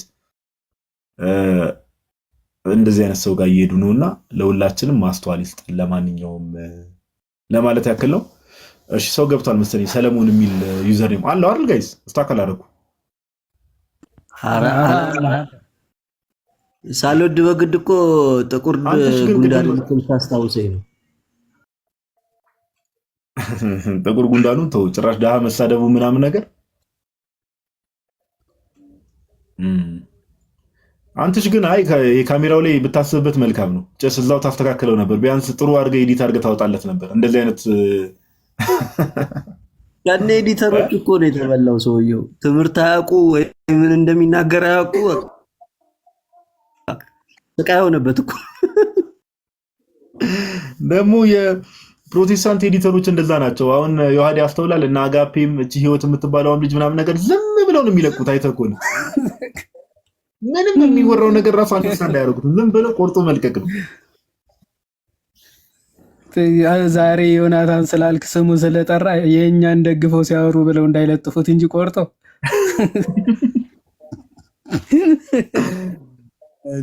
አንባለች። ባለፈው ሰምታት እነ ቀለሜ ጋር ገብታ ማማዬ የሆነ ለሆነ ሙስሊም ነው መሰለኝ እኛ ቤት ገብቶ ሲወያይ እቺ እንትኗ አይስክሬም አለቻ አይስክሬም ሰጠችው ማለት ነው። በጣም እየጮኸለች አስቸግሮ አይስክሬም ስትሰጠው ምን ብለው ቢለቁጥሩ ይኸው እሷ ራሱ የእስልምና ትምህርት እየደገፈች ነው፣ ልትሄድ ነው ማማዬ።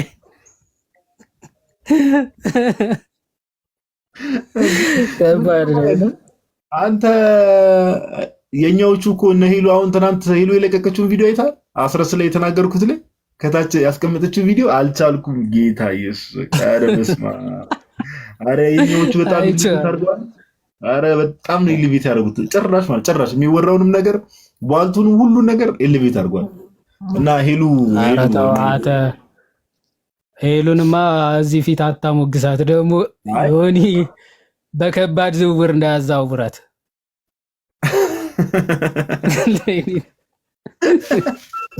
ሄሉዬ ለማንኛውም ድንገት ጥያቄ ምናምን ከቀረበልሽ ኮሚሽን አለውበት እንዳረሽ እሺ ትላለህ። ነገረ መንገዴን እሺ ምንድነው? ቆይ አሁን አንድ ኪኪኪ የሚል ኮመንት እያየው ነበርና አሁን ምንድነው? ሳርካዝም ነው ሳቅ ነው? እኔ አንዳንድ ሰው ግራ ስለምታጋብ እንደዚህ አይነት ኮመንት አትጻፉ ፕሊዝ። እሺ ሰለሞን እንኳን ደህና መጣ። እንኳን ደህና ቆየን። ሰላም ነው? እግዚአብሔር ይመስገን። ከየት ቤተ እምነት ነው ወንድማችን? እኔ ከፕሮቴስታንት። የትኛው ዲኖሚኔሽን? ያው ፕሮቴስታንት ነው ዲኖሚኔሽን። አይ ዲኖሚኔሽንማ አለው። እሺ ችግር የለውም። እንደ ፕሮቴስታንት እናወራለን። ችግር የለውም። አሁን ቅድም ዮናታን ሲናገር የነበረውን ነገር ሰምተሃል? 3ኛና 4ኛ ክፍለ ዘመን ላይ ቤተክርስቲያን መጽሐፍ ቅዱስንም መንፈሱንም ጥለዋለች፣ ከዛ ከፖለቲካ ጋር ተጋባች ብሎ የተናገረውን ሰምተዋል? አይ እሱ ያለውን አልሰማሁትም፣ ግን አንተ ስትለው ሰምቻለሁ። አንተ ባልከው ልክ ብሎ ከሆነ ስህተት ነው። ሜቢ መስማት ከፈለክ ይዋዲ አንድ ያሰማና ችግር የለውም። አይ ምን የማይሆን ነገር ታወራለህ ብዬ አልገምትም። ችግር የለም ካለ እንደዚህ ካለ ይሄ እንደዚህ ካለ ስህተት ነው። ምክንያቱም መንፈስ ቅዱስ ለዘላለም ከኛ ጋር የሚኖር መንፈስ ነው። ሲጀመር በእኛ ሁኔታ ውስጥ የሚሄድም አይደለም፣ በእናንተ ውስጥ ይኖራል የተባለው። እኛ ብንደክምም መንፈስ ቅዱስ እኛን ጥሎ አይሄድም። ስለዚህ እንደዚህ አይነት አባባል እንደዚህ አይነት እንትኖች ስህተቶች ናቸው። ግን ምንድነው ጋዴ አንተ ጋር ደግሞ አንተን ማረም የሚገባኝ ነገር ያለው ነገር ምንድነው? ዮናታ ስህተት ነው። ይሄን ስህተቱን ማረም አለበት። ትክክል ነህ። እንደዚህ አይነት የተሳሳተ ትምህርት ማስተማር መናገርም የለበትም። ግን የሚሰማውን ሰው ደግሞ ጀጅ ማድረግ ተገቢ አይደለም። ምክንያቱም የአንድ የኦርቶዶክስ መምህር ተሳስቶ የሆነ ነገር ቢያስተምር የኦርቶዶክስ እናንተ ሁሉ መምህራን ሁሉ ወይም ደግሞ እዛ ቦታ ላይ የነበረው ሰው የማይችልና የማይረባ ነው ማለት አይቻልም። ምክንያቱም ሊታዘቡት ይችላሉ። የጥያቄና መልስ ጉዳይ ስላልሆነ እዛ ጋር ያለው ዮናታን ጋር ትሄዳለህ? እኔ አልሄድም። ግን አሁን ባልከው መንገድ ትክክል አይደለም። በምን አወቅ? አንተ ስትናገር እኮ ነው የሰማሁት። አንተ እዛ ያለው የኔ ፖይንት ምን መሰለህ? የኔ ፖይንት ምን መሰለህ? አታርግ ነው ያልኩህ አንተን ነው። መምህሩ የተሳሳተ ትምህርት የሚያስተምር ከሆነ ተማሪዎቹ የመሳሳት እድላቸው ከፍተኛ ነው አይደለም? ትቆራረጣለህ ጋዴ። አይሰማም ድምጼ? ይዋዴ በደንብ ነው የሚሰማው። ሰለሞን ይሰማል። አይ መምህሩ የተሳሳተ ትምህርት የሚያስተምር ከሆነ ተማሪዎቹ የመሳሳት እድላቸው ከፍተኛ ነው አይደለም?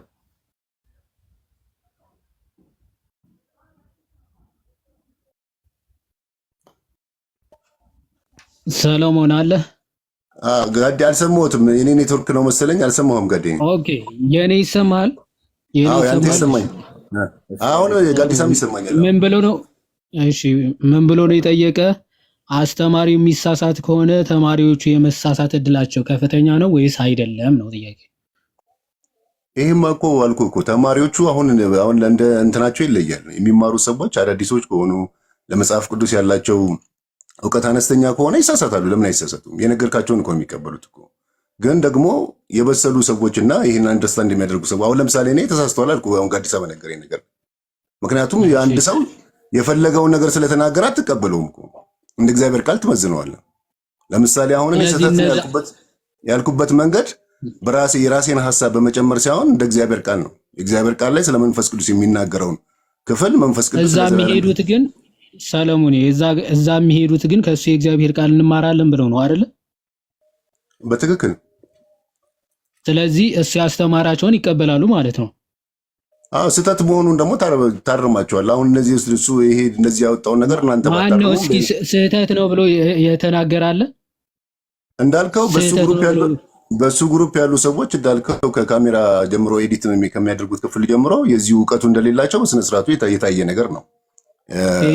ስለዚህ ኤዲት ማድረግ ነበረባቸው። እኔ ግን የምልህ ምንድን ነው ለምሳሌ ሰው በደረጃው ነው የሚመላለሰው፣ ባወቀው ልክ ነው የሚመላለሰው። ለምሳሌ እናንተ ባወቃችሁት ልክ ሌላ ኦርቶዶክስ አውቆ አይመላለስም።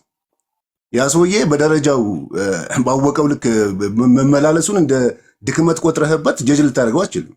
ገባ? ከአንተ ከተሻሉ ሰዎች ጋር ሂድና ጠይቅ፣ ወይ ደግሞ ከአንተ ከተሻሉ ሰዎች ጋር እንወያይ ነው የምትለው።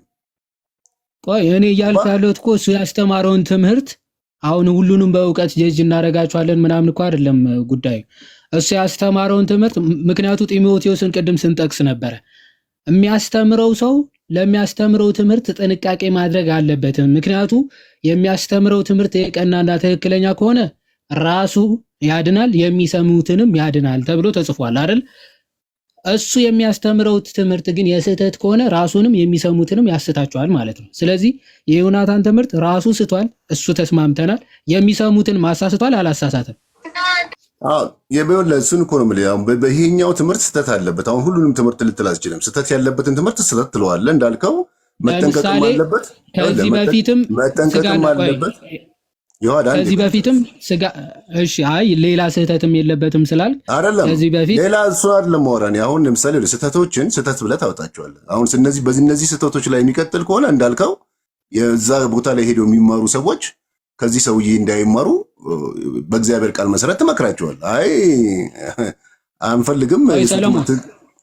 ሰለሞን ቆይ፣ ለምሳሌ ከዚህ በፊት ከ5 ዓመት ኦር ከ7 ዓመት በፊትም በለውና ከስጋና ደም አልተካፈልም ብሎ አስተምሮ ነበር አይደል? ያንን ትምህርቱ አይቶ የተቃወመው ሰው አለ? ከእመቤታችን የተካፈለው ስጋና ደም የለም ብሎ አስተምሮ ነበር አይደል? ማናረመው ያንን ትምህርቱ ራሱ አረሞታል። ራሱ ይቅርታ ጠይቆበታል። ባያርመው ግን ያስተማራቸውም እሱም ለ5 ዓመት በተሳሳተ ትምህርት ውስጥ ቆይተዋል አይደል? አዎ፣ ግን ዋናው ፖይንቱ ምንድነው? ትምህርቱ ማረሙ ነው እያልን ያለ ነው ወንድማችን ሰለሞን። ኤኒዌይስ ነገሩን ስናሳጥረው ለ5 ዓመት እሱ ባያርመው ኖሮ እስካሁንም ይዞት ቢቀጥል ኖሮ እሱንም የሰሙትም ሰዎች በቃ አልተካፈለም የሚል ትምህርት ይዘው የክህደት ትምህርት ይዘው ነበር። እኔ ማውራቱ ይሄ ከአንድ ቦታ ብቻ አቅጣጫ ብቻ አይደለም። የትምህርት ስህተቶች የምታየው በተለያዩ አስተማሪዎች ውስጥ የተሳሳቱ ትምህርቶችን ታያለ። ግን ምንድነው አሁን እንዳልከው ማለት ነው ሰዎቹ አሁን ለምሳሌ እናንተ አንድ ጥሩ መንገድ ይዛችኋል። አሁን ለምሳሌ ይሄኛው ነገር ትክክል አይደለም ብላችሁ አየህ፣ እንደዚህ ይዛችሁ ስትመጡ እዛ ቦታ ላይ ያሉ ሰዎች ጥያቄ እንዲፈጠርባቸው ታደርጋላችሁ። አንደኛ ደረጃ ማለት ነው። ሌላው እንኳን ዝም ቢል ማለት ነው። ምክንያቱም ስለ ወንጌል የሆነ ዲኖሚኔሽን አይደለም የሚከራከረው። ለወንጌል ኃላፊነት ይሰማኛል የሚል በየትኛውም ተቋም ውስጥ ያለ ሰው ለእግዚአብሔር እውነት የቆመ ሰው ይሄ ነገር ትክክል አይደለም ብሎ መቆም ይችላል፣ የእግዚአብሔር እውነት ለማረጋገጥ ማለት ነው። ስለዚህ አሁን እነ ጋዲስ አረሙት ያኛው አረመው በሚለው አይደለም እኔ የምመጣው። በቃ እውነት ነው በየትኛውም ቦታ ላይ ቢነገር ማለት ነው። ስለዚህ እውነትን እንደ እውነት እንቀበላለን። እዛ ስር ደግሞ ሆኖ የሚማሩ ተማሪዎች ደግሞ እንዲህ አይነት አሁን ያልካቸው የተሳሳቱ ትምህርቶች ከዚህ ሰውዬ እንደዚህ አይነት ነገሮች የተሳሳቱ ትምህርቶችን አሁን ለምሳሌ ያልከውን ስለ ድንግል ማርያም ያስተማረውን ይሄ ስለ መንፈስ ቅዱስ ያስተማረው እነዚህ ነገሮች ይዘ በተደጋጋሚ እንደዚህ አይነት ስህተቶች ያሉበት መምህር ስለሆነ ሰዎቹ ጥንቃቄ እንዲያደርጉ መምከር ይቻላል። ከዛ በኋላ ይሄ ሰውዬ ወደ መስተካከል ከመጣ ራሱን ያድናል። ገብቷል? ወደ መስተካከል ደግሞ ካልመጣ እሺ ሰለሞን ለራሱ ችግር የለም። አይ ቆይ አንድ ጥያቄ የዋዴ ይቀጥላልና አሁን እነዚህ ሰዎች ዮናታን ይሄን የስህተት ትምህርት ቅድም እንዳልከው ለምሳሌ ስጋና ደም አልተካፈለም የሚለው ቀጥታ ባይዘው ክርስቶስ ኢየሱስ ላይ ክህደት ነው። ምንም ጥያቄ የለውም። ጌታ ኢየሱስ ላይ ክህደት ነው። ከ5 ዓመት በኋላ ያንን ነገር አስተካከለ። አሁን የኔ ጥያቄ ስለ መንፈስ ቅዱስ አሁን ነገር ቤተክርስቲያንና መንፈስ ቅዱስ ላይ ደግሞ የተናገረው ነገር አለ። አሁንም ቀጥታ ከክርስቶስ ኢየሱስና ከመንፈስ ቅዱስ ጋር የሚጋጭ ትምህርት ነው ያስተማረው፣ ቀጥታ የሚላተም ትምህርት። ይሄንን ትምህርት የሱ ተከታዮች አመኑና እነዚህ ሰዎች እስቲል የድነት መስመር ላይ ናቸው ብለህ ታምናለህ? ሶል ይሄን ትምህርት አምኖ የሚቀበሉ ሰዎች እንትን እኮ ነው ገዴ። አሁን ለምሳሌ ያው ድህነት የምትለው የድህነት የራሱ መንገዶች አሉት አይደለም? አሁን ለምሳሌ እዛ ጋር ሄዱ ሰዎች ገብቶኛል ላይ እሱ አስተምሯቸው እሱ አጥምቋቸው ያ የመጡ ሰዎች ላይሆኑ ይችላሉ ነው የምልህ። እዛ ቦታ ላይ የሚሄዱ ሰዎች ዝም ብለው ስማኝ፣ ለምሳሌ ክርስቶስ ኢየሱስ ስጋን አልነሳም ምሳሌ ነው የምልህ። አሁን ቅድም የተናገረውን እሱን እንተውና ክርስቶስ ኢየሱስ ስጋን አልነሳም የሚለውን ትምህርት ዮናታን አስተማረ። በአካል ብቻ ሳይሆን በቲቪ የሚከታተሉት ብዙ ሰዎች አሉ። ከአንዴም ብዙ ጊዜ ይህንን ስብከት ሰብኮታል፣ አስተምሮታል። ይሄንን ትምህርት ይሄንን እምነት እንደ እምነት የያዙ ሰዎች ትክክለኛ ድነት ውስጥ ናቸው ወይስ ወደ ልዩ ወንጌል ፈቀቅ ብለዋል? አዎ እሱ ነው ትክክለኛ እምነት ውስጥ ናቸው ሳይሆን ወደ ልዩ ወንጌል ፈቀቅ ይላል። አሁን ለምሳሌ የተሳሳተ ትምህርት በጣም ወደ ልዩ ወንጌል ቆይ አንዴ ስማኝ። ወደ ልዩ ወንጌል ፈቀቅ ብለዋል ካልከኝ ወደ ልዩ ወንጌል ፈቀቅ ያለ ሰው ይድናል? አሁን አንድ ሰው እኮ ደህንነቱን ሊያጣ የሚችልበት መንገድ ክህደቱ ሲገባ ነው አይደለም? ሲክር ነው ደህንነቱን ሊያጣ የሚችለው። ለምሳሌ አንተ እምነት ወደ አንተ እንመጣለን፣ ችግር የለውም። አሁን እምነት አንተ እንደዛ ነው፣ ሰው ሲክድ ነው ድህነቱን ሊያጣ የሚችለው። አዎ ድህነቱን ሊያጣ የሚችለው ሲክር ነው። ለምሳሌ አሁን ሰው ሊሳሳት ይችላል፣ ባለማወቅ ሊሳሳት ይችላል። ወደ አንተ እንመጣለን። ኦልሬዲ ደግሞ አምኖበትም ደግሞ የሐሰት ትምህርት ሊያስተምር ይችላል። ገባ? ከክርስቶስ ኢየሱስ እውነተኛው ትምህርት አፈግፍጎ ወደ የሐሰቱን ትምህርት ሊያስተምር ይችላል። እንደዛ ከሆነ ኦልሬዲ ሰውየው ስቷል ማለት ነው። ለምንድን ነው ማብራሪያ ውስጥ በጣም ረጅም ማብራሪያ ውስጥ የምትገባው? እኔ እኮ ቀለል አድርገን እንድንረዳው ነው። አሁን የአንተን ትምህርት ባይዘው እንመዝነዋለን ራሱ። አሁን አንተ ሰው ሲክድ ነው ድነቱን የሚያጣው የሚለውን ትምህርትን በእግዚአብሔር ቃል እንመዝነዋለን። አንተም ለመማር ፈቃደኛ ሆንክ። አሁን የኔ ጥያቄ ጳውሎስ አንደኛ ጢሞቴዎስ ምዕራፍ 4 ቁጥር 16 ላይ ለራስህና ለትምህርትህ ተጠንቀቅ የሚሰሙንም ራስንም ታድናለህ ሲለው ትክክለኛ ትምህርት ካስተማርክ አንተም የምታስተምራቸው ሰዎች ይድናሉ እያለው ነው አይደል? ጢሞቴዎስን ሶል ትምህርት እኮ ለዳነ ሰው ነው የሚሰጠው አይደል? አሁን የምንሰለ ሐሳቡ ላይ እናወራ እኮ ሐሳቡ ላይ ትምህርት የሚባለው ነገር እኮ የዳኑ ሰዎች የሚማሩት ነገር ነው ትምህርት። ቆይስ ሰማኛ እንዴ የዳኑ ሰዎች ድነትን እኮ ቅጽበታዊ ብቻ አድርገህ የአንተን ትምህርት እንመዝነዋለን እኮ። ስለ ቅጽበታዊ ድነት እኮ አይደለም እኔ እያወራ ያለሁት። ለምሳሌ አንተ ኦርቶዶክሶችን አንዴ ኦርቶዶክስ ጋር እመጣለሁ። ኦርቶዶክስ ላይ እንትን ማለት ካልቪኒስት ነው አይደል? ድነት አይታጣም ብለህ የምታምን ከሆነ ሳልቬሽን አይታጣም ብለህ ያለ ክህደት ሳልቬሽን አይታጣም ብለህ የምታምን ከሆነ ካልቪኒስት ነህ። እሱን ኮንፊርም አድርገህ። እኔ በዚህ አላምንም። ይሄ ካልቪኒስት ነህ እንትና ነህ በሚል ሳይሆን እኔ ማምነው የእግዚአብሔር ቃል በሚለው ነገር ነው ማምነው። በእግዚአብሔር ቃል መሰረት እየጠየቅኩ ነው። ቅዱስ ጳውሎስ ለጢሞቴዎስ ለራስህና ለትምህርትህ ተጠንቀቀ የሚሰሙንም ራስህንም ታድናለህ ብሎ ሲጽፍለት ጢሞቴዎስ ኦልሬዲ የዳነ ሰው ነበር አይደል? ያኔ በትክክል ለዳነ ሰው ነው አይደል? ለትምህርትህ ተጠንቀቅ ራስህንም ታድናለህ ተብሎ ድጋሚ እየተጻፈለት ያለው አይደል? ስለዚህ ለክርስቲያኖች ትምህርት ይሰጣል ማለት ነው። በሱ ተስማምነው። ሁለተኛ ለዳኑ ሰዎች ነው የሚሰጠው አልኩ እኮ። ሁለተኛ ነገርኩ እኮ ለዳኑ ሰዎች ብቻ ሳይሆን ለክርስቲያኖችም ራሳችሁን ታድኑበታላችሁ ተብሎም ጳውሎስ እየጻፈ ነው እኮ እያልኩ ነው። ራስን ታድንበታለህ እያለው ነው አይደል? ጤናማ ትምህርት ሲሆን ራስን በዛ ውስጥ ምክንያቱም በምታስተምረው ነገር ውስጥ ዋጋ ስላለ ራስንም እንትን ታደርጋለህ፣ ሴፍ ታደርጋለህ። ክርስቲያንም ሆነው ደግሞ ጤናማ ያልሆነ ትምህርት ከያዙ ደግሞ ምን ይሆናሉ ማለት ነው? በቃ ያጣሉ፣ ድነታቸውን ያጣሉ ማለት ነው። ፖይንት ልንገርህ። የኔ ፖይንት አሁን በደንብ ስማኝ። መሀል ላይ ገብተህ ሀሳቤን እንትን አትፈልብኝ። ጳውሎስ ለጢሞቴዎስ ራስንም የሚሰሙንም ሰዎች ታድናለህ ሲል ለትምህርታቸው ባይጠነቀቁ ኦር ትክክለኛውን ትምህርት ባያስተምሩ እነዚህ ሰዎች ራሳቸውንም ያስታሉ የሚሰሟቸውንም ያስታሉ ማለት ነው አይደል? በትክክል በጣም ጥሩ። ራሳቸውንም የሚያስቱ ከሆነ አሁን ወደ ዮናታን መለስ እንበልና ዮናታን ነው አሁን የስ ኦር ኖ ኩዌሽን ነው የምትመልስልኝ። ዮናታን ለምሳሌ ያልኩህ አሁን ቅድም የተናገረው ምንፍቅናና ክህደት እንዳለ ሆኖ ከዚህ በፊት የተናገረው ላይ ክርስቶስ ኢየሱስ ከድንግል ማርያም ስጋን አልነሳም የሚል ትምህርት የዋዴ ቅድም እንዳለ ኦልሞስት ለ5 ዓመት አስተምሯል። ይሄንን ትምህርት ከሱ ሰምተው እንደ እምነት የያዙ ሰዎች ድነታቸውን ያጣሉ አያጡም? ስለዚህ በጣም ጥሩ ሰምታችኋል ጋይስ፣ አያጡም ብሎናል። ስለዚህ ሰው በእምነት ደረጃ ሰው ክርስቶስ ኢየሱስ ከድንግል ማርያም ስጋን አልነሳም ብሎ ቢያምንም ችግር የለውም። ችግር አለው እንጂ እሱ ነው እኮ አይደለም ያጣል እኮ ስለ አሁን ለምሳሌ እነዚህ ሰዎች እኮ አሁን ለምሳሌ አንተ ክላሽ አያደርግም። አሁን አንተ ተሳስተሃል። ክላሽ የሚያደርግ ነገር ነው የተናገረው። ለምሳሌ ቆይ አንዴ ቀደምተኛ እኔ ላስረዳ እኮ ነው ያልኩበትን መንገድ ሌላ ቦታ እንዳትሄድ ነው። ቆይ ስማኝ፣ እኔ ላስረዳ እንዴት ክላሽ እንደሚያደርግ የተናገርከው ነገር። የእሱ ተማሪዎች ክርስቶስ ኢየሱስ ከድንግል ማርያም ስጋን አልነሳም ብለው ቢያምኑ ድነታቸውን ያጣሉ ወይ? በእምነት ደረጃ ያንን ነገር ተቀብለው በእምነት ደረጃ ያንን እምነት ይዘው ቢቀጥሉ ድነታቸውን ያጣሉ ወይ ብዬ ስጠይቅ አያጡም አልከኝ። መልሼ ደግሞ አንድ ሰው የእሱን ተማሪዎች ተዋቸውን አንድ ግለሰብ አንድ ክርስቲያን የሚል ሰው ክርስቶስ ኢየሱስ ከድንግል ማርያም ስጋን አልነሳም ብሎ ቢያምን ድነቱን ያጣል ወይ ብዬ ስጠይቅ አዎ ያጣል አልከኝ። አልተጋጨም? እሱ ከመጀመሪያው እንደ ትምህርት አድርገህ እኮ ለምሳሌ በዛ ቤዛ አድርገህ ይህን ካስተማርክ ከመጀመሪያው ሰውየው ሲመጣ ይህን ትምህርት ከሰጠው እውነተኛ ትምህርት እየሰጠው አይደለም። ግን እውነተኛውን ነገር ተቀብሎ በመምህር ስህተት ያው እንዳልከው ሰው ሊሰማው ይችላል። ያ ሰውዬ ደግሞ ትክክለኛ ነው ብሎ አለው ኖሌጅ አንጻር እንደ እውነተኛ ሊወስደው ይችላል። ሰውዬ ስህተት ውስጥ ነው ያለው የሰማው ሰውዬ ማለት ነው። እውነተኛ ነው ብሎ የወሰደው ሰውዬ ማለት ነው። ግን ምንድነው እውቀት ይሻራል። ትክክል ያልሆኑትን ነገሮች እኮ ታስወግዳለሁ። ለምሳሌ አሁን ከእውቀት ከፍለህ ታውቃለህ። ሪል የሆነው እውነተኛ እውቀት ሲመጣ ደግሞ ትጥላለህ የያዝከውን እውነት ያልሆነውን ነገር ማለት ነው። ስለዚህ ምንድነው እነዚህ ሰዎች አሁን ድነታቸውን ያጣሉ ድነታቸውን አያጡም የሚለው ጉዳይ ውስጥ አይገቡም። ምክንያቱም ወደ ትክክለኛው ትምህርት ሲመጡና ወደ የእግዚአብሔር እውነት ወደ እነሱ በሚመጣ ሰዓት ላይ የተሳሳተውን ነገር እየጣልክ ትሄዳለህ ማለት ነው። እውነተኛውን ነገር እያስክ ትሄዳለህ ማለት ነው። በዛው ግን እንዳልከው ጸንቶ በዛው ድርቅ ብሎ መሄድ ከሆነ የስህተት ትምህርት ነው የሚሆነው ማለት ነው።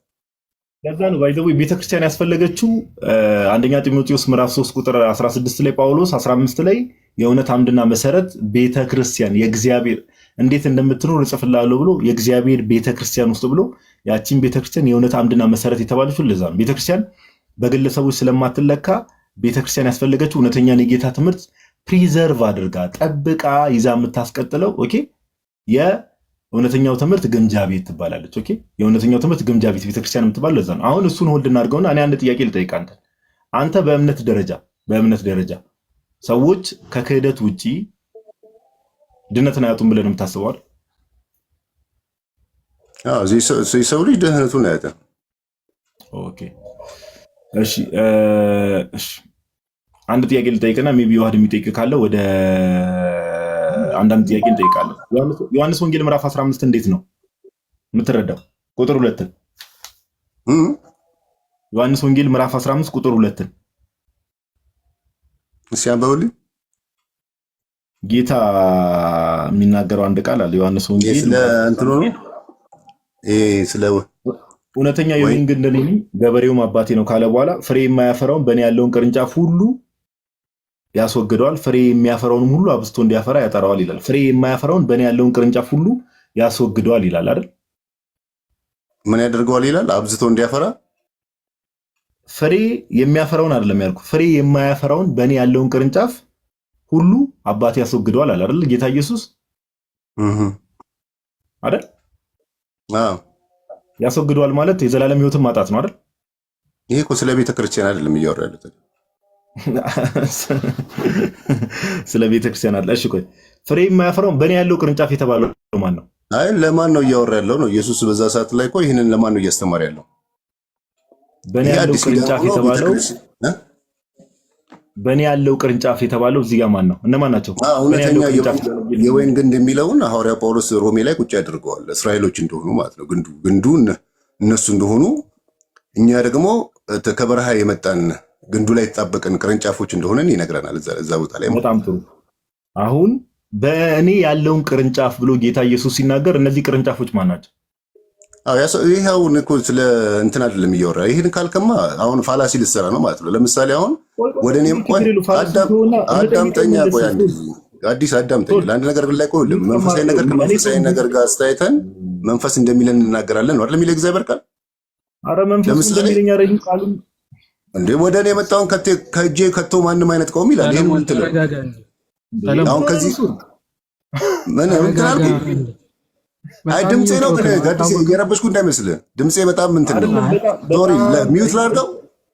አይደለም እየጮክ ነው የምታወራው። ተረጋጋ ነው ያልኩህ። አይ ድምጼ ነው ጋዴ፣ እየጮኩኝ አይደለም። ይቅርታ ድምጼ የኔ ድምጽ እንደዚህ ነው ካለ ስላለመድክ ሊሆን ይችላል። ድምጼ በጣም ትሆናለሁ፣ ለዛ ነው አልጮኩም። ይቅርታ። እሺ ፍሬ የማያፈራውን በእኔ ያለውን ቅርንጫፍ፣ እነዚህ በእኔ ያለው ቅርንጫፍ የተባሉት እነማን ናቸው? ቅርንጫፍ የተባሉት አዎ ይሄ እኮ አልኩህ እኮ ይሄ ይሄ እኮ የሚያወራው አልኩህ እኮ ስለ አሁን በክርስቶስ ኢየሱስ ለዳኑ ሰዎች አይደለም እያወራ ያለው ነው እያልኩ ያለው። ማናቸው እኮ ነው ጥያቄ እንዴ? ማናቸው ቅርንጫፍ የተባሉት? እዛ ቦታ ላይ ስለነበሩ አይሁዶች ነው እየተናገረ የነበረው። በክርስቶስ ኢየሱስ ሆነው አዎ በክርስቶስ ኢየሱስ ካልሆኑ በሱ ሆነው ፍሬ ማያፈሩ ከሆነ ተስፋ እንደሌላቸው ነው እየተናገረ ያለው እንጂ በክርስቶስ ኢየሱስ አይሁዶች የክርስቶስ ቅርንጫፍ ናቸው። ኖ አይሁዶቹ ራሳቸው አይሁዶቹ ማለት መሲሁ እንዲመጣ እግዚአብሔር በእነሱ ነው የተጠቀመው አይደለም። መሲሁ እንዲመጣ ማለት ነው። የክርስቶስ ኢየሱስ ቅርንጫፍ ናቸው ወይ ነው የኔ ጥያቄ። ኖ እኔ ያው ምልህን አላደመጥከኝም እኮ እሱ እያለ ያለው እነሱ በሱ በክርስቶስ ኢየሱስ ካልሆኑ ሰለሞን በሱ ህይወት ካላገኙ እንደሚጠሩ ነው እያወራላቸው ያለው ነው። ቆይ ተረጋጋ እንጂ ምን አይነት ሰው ሰለሞን። ቃሉ ቢናገር ጥሩ ነበረ። ስታወራ እየሰማህ አውራ እስኪ። ያ ሰለሞን ብቻህን አይደለም እያወራህ ያለው ከእኛ ጋር ነው አይደል? ምንድነው እንትሉ ይደርባል እንዴ? እኔ እኮ በስነ ስርዓት ነው እያወራ ያለሁት እኮ ብራዘር። አይደለም እየደረበ አይደለም፣ ግን እኛ ስናወራ እያሰማህን አይደለም። ኧረ እኔ ክፍሉንም በደንብ አውቀዋለሁ። በደንብ የምታውቀው ከሆነ ቆይ አንዴ፣ በእኔ ያለውን ቅርንጫፍ ያለው ማን ነው? ክርስቶስ ነው አይደል? አይደል?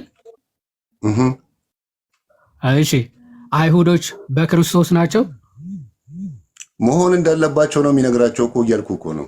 መሆን እንዳለባቸው ሳይሆን ያለውን ቆይ ቃሉ የሚለውን አውቀዋለሁ ብለሃል አይደለ? መሆን አለባችሁ ሳይሆን እያለ ያለው በእኔ ያለውን ቅርንጫፍ ነው እያለ ያለነው ነው እንጂ መሆን ያለባችሁ አይደለም የሚለው። በእኔ ያለ ቅርንጫፍ በእሱ ካልሆኑ ይሄን ሮሜ 9 ላይ ደማበብ ካልሆኑ አይደለም የሆኑ ነው የሚለው። ካልሆኑ አትበል። አረ የሆነ ነው የሚለው። ሮሜ 9 ላይ ሄድ አንብብ ወርቁ ስለ ግንዱ ና ቆይ የምን ሮሜ ነው? እንሄዳለን እዛ ክፍልም ችግር የለም እንሄዳለን። ምንም አያሳስብም። እዚህ ጋር መጀመሪያ ጨርስ። እዛ ክፍል ላይ ወይን አይደለም ሲጀመር። ኦኬ በደንብ እንሄድበታለን። ይሄ ምሳሌ አነጋገር እኮ ነው። ምን ሆነ ነው? አዎ ምሳሌያዊ ምሳሌና ለማን ነው የሚያወራው? ምሳሌያዊ አነጋገር ነው። ቆይ አንዴ ፍሬ የማያፈራውን በእኔ ያለውን ነው አይደል እያለ ያለው። ና ፖዝ አታድርግሽ ሰለሞን። ሰለሞን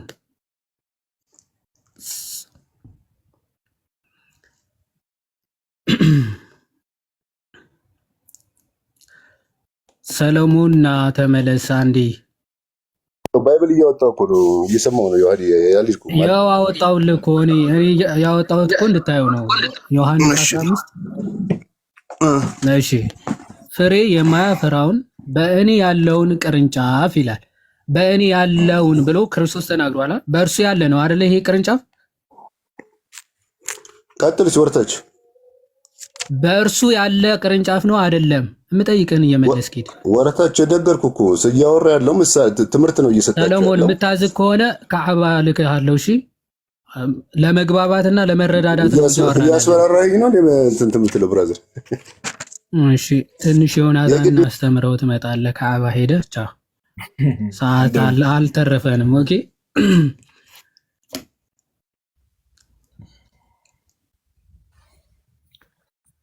አይ አሪፍ አደረክ ዮሐዴ። እንደው ዝም ብሎ የእንትን የማለት ነገር ነው እና ይሄ ስትገቡ አጉል ወይ መጽሐፍ ቅዱስ እውቀት ይኖራችሁ እባካችሁ፣ በተቻለ መጠን ወይ መጽሐፍ ቅዱስ እውቀት ይኖራችሁ ጋይስ። እንዳያችሁም ደግሞ ፕሮቴስታንቶች ገብተው የእግዚአብሔርን ቃል ሽምጠጥ።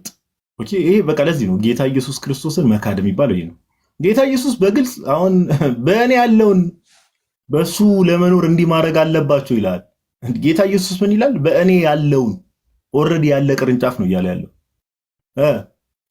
ፕሮቴስታንቶች በእኔ ለመኖር። ይሄ የራሱ አዲሱ መደበኛ ትርጉም ይባላል። ራሱን ችሎ ሌላ ትርጉም። ኤኒዌይስ በጣም እኮ ሰው ማሰልቸት አይደክማቸውም። በፈጣሪም ቃሉን እያነበብን እንይዝባ ወደ ታች ውረድ። መጀመሪያ ይሄን ሳትመልስ ይሄን ሳትፈታ ነው እንዲህ ዝም ብለው የሚወረደው። አውድ ከላይ ወደ ታች ነው የሚነበበው። ስለዚህ እየፈታ እያስረዳ ትሄዳለህ። ክርስቶስ በእኔ ያለውን ቅርንጫፍ እያለ እንድትሆኑ ነው የሚነግራችሁ። በእኔ ሁኑ እኮ አይደለም የሚለው፣ በእኔ ያለውን ቅርንጫፍ ያለ ነው ቅርንጫፉ። ስለዚህ ይወገዳል እያለ ነው። በክርስቶስ ያልሆነ ነው እንደሚወገደው ሲጀምር ስለመወገድ ነው የሚያወራው። ስለዚህ በክርስቶስ ያለ ስለሆነ ነው። መወገጃው ግን ምን ባለማድረግ ነው? ፍሬ ባለማፍራቱ። ስለዚህ እንድንሆን ነው፣ እንዲሆኑ እየነገራቸው ነው። በፈጣሪ ስም ያለ እያለ እንዲሆኑ ማለት በጣም ከባድ ነው። ኤኒዌይስ እሺ፣ ሌላ ሰው እንዘባል። እሺ ብሩኬ እንኳን ደህና መጣ። እንኳን ደህና ቆያችሁኝ። እንዴት ናችሁ? አምላክ ይመስገን። እግዚአብሔር አምላክ ስሙ የተመሰገነ ይሁን። እግዚአብሔር ይመስገን አለው። እሺ ቅድም መልካም ዮናታን ቅድም የተናገረው ነገር ነበረ። ቤተክርስቲያን 3ኛና 4ኛ ክፍለ ዘመን ላይ መጽሐፍ ቅዱስንም መንፈስ ቅዱስንም ጥላ ነበረ፣ ከፖለቲካ ጋር ተጋብታ ነበር የሚለው ንግግር፣ ይሄ ንግግር ትክክለኛ ነው? ትክክል የሆነውም አለ፣ ትክክል ያልሆነውም አለ። ግን እናንተ ስታወሩ ከነበራችሁበት አኳያ ትክክል አይደለም። እስቲ ትክክል ያልሆነ የትኛው ነው? አሁን ካልኩት ንግግር ውስጥ ቤተክርስቲያን 3ኛና 4ኛ ክፍለ ዘመን ላይ መጽሐፍ ቅዱስንም ጥላ ነበር፣ መንፈስ ቅዱስንም ጥላ ነበር፣ ከፖለቲካ ጋር ተጋብታለች የሚለው ትክክል ያልሆነው ከዚህ ውስጥ የቱ ነው? የትኛው ንግግር ነው? ትክክል አይደለም ያልኩበት ምክንያት ቤተክርስቲያንን በፍጹም እስከ ዓለም ፍጻሜ ድረስ አልጥላችሁም ብለዋል። ስለዚህ ምንም ቢሆን ከቤተክርስቲያን ጋር ጌታ ኢየሱስ ክርስቶስ ህብረትን አያቋርጥም፣ ወይም ደግሞ ምንም አይነት የተቋረጠበትም ዘመን የለም አይቋረጥም የሚለው የእናንተ አስተምሮ ለዚህ የሰጣችሁበት ምላሽ አግባብ አይደለም። ለምን ካልከኝ ለምሳሌ ወይ ሌላ ማብራሪያ ውስጥ አሁን ስለዚህ ትክክል አይደለም ያልከው ዮናታን የትኛው ንግግሩ ነው? ትክክል ያልሆነበትን ነገር ለእኔ ተውና እኔ አሁን ትክክል የሆነበትን ፓርት ልንገርህ። እናንተ ካላችሁበት አኳያ ትክክል አታድክመን፣ ጆሮውን ተጠቀም ፕሊስ፣ አታድክሙን። እኔ የጠየቅኩት ጥያቄ ግልጽ ጥያቄ ነው። ዮናታን ከተናገረው ንግግር ውስጥ የትኛው ንግግር ነው ልክ ያልሆነው ነው ያልኩ። ሌላ ማብራሪያ ውስጥ አትግባ። ቤተክርስቲያን ከመንፈስ ቅዱስ ጋር አቋርጠ ነበር ወይም ደግሞ ህብረት አቁመ ነበር የሚለው ነገር ትክክል ነው፣ ያቆመችበት ዘመን ስለነበረ። ማስረጃሽ? አይ ጋዲ መጀመሪያ የተጠየቀውን ይመልስ። እኔ የምትጠየቁትን ማለት በስርዓት መመለስ መች ነው እንደምትችሉ አላውቅም። እሱ ታመጣለህ ማስረጃ። የጋዲ ጥያቄ ግን የዮናታን ንግግር ውስጥ ትክክል ያልሆነ ነገር አለ ብለሃል። ትክክል ያልሆነውን ነገር ምንድን ነው? እሱ መጀመሪያ ነገር የዮናታን ንግግር እኮ አይደለም ትክክል አይደለም ያልኩኝ፣ የእናንተ ንግግር ነው ትክክል አይደለም ያልኩኝ። ትክክል የሆነበትም ትክክል ያልሆነበትም አለ እያልኩ የነበረው የእናንተ ንግግር ትክክል አይደለም። የትኛው ብለህ ጠይቀኝ። ቆይ የእኛን አይደለም እኛ ምንም እያወራን ስላልሆነ፣ ስለዚህ እያወራችሁ ነው። አትካዳ፣ ስለ ዮናታን እያወራ ነው። ተደርባ አታውራ። አንዴ ሚዩት አድርገው። አይ እሺ፣ ችግር የለውም። አንዴ ስማ ምንድን ነው? ስለዚህ የዮናታንን ሐሳብ ሙሉ ለሙሉ ትቀበለዋለህ? ትቀበለዋለህ ብሩኬ? አሁን ተናገር። እቀበላለሁ። አንዴ ቪዲዮውን ከፍተዋለሁ። የትኛውን ሐሳብ እቀበላለሁ እንዳልክ በደንብ ትሰማውና ከዛ በኋላ ምን ጠይቀን ጥያቄ ትመልሳለህ ማለት ነው። ፍራይዴ በደንብ ጆሮውን ሰጥተህ ትሰማለህ። እሺ ስሙኝ። በሶስተኛውና በአራተኛው ክፍለ ዘመን ቤተክርስቲያን መንፈስ ቅዱስና መጽሐፍ ቅዱስን ጥላ ከፖለቲካ ጋር ተጋባች። በ16ኛው ክፍለ እሺ፣ ነጥብ በነጥብ እኔ በሶስተኛውና በአራተኛው ክፍለ ዘመን መጽሐፍ ቅዱስንና የእግዚአብሔር መንፈስ ቤተክርስቲያን ጣለች ይላል። ይሄ ትክክለኛ ሐሳብ ነው። ትክክለኛ የሚሆንበት ፓርት ስላለ የቸርች ስትሪ ሄደን እንመልከት። ቸርች ስትሪ ላይ ስላለ ትክክለኛ ሐሳብ ነው ወይ? አታብራራ። ጥያቄ ትክክለኛ ሐሳብ ነው ወይስ አይደለም? በጣም ጥሩ። መጽሐፍ ቅዱስ በሶስተኛና በአራተኛው ክፍለ ዘመን ነበረ?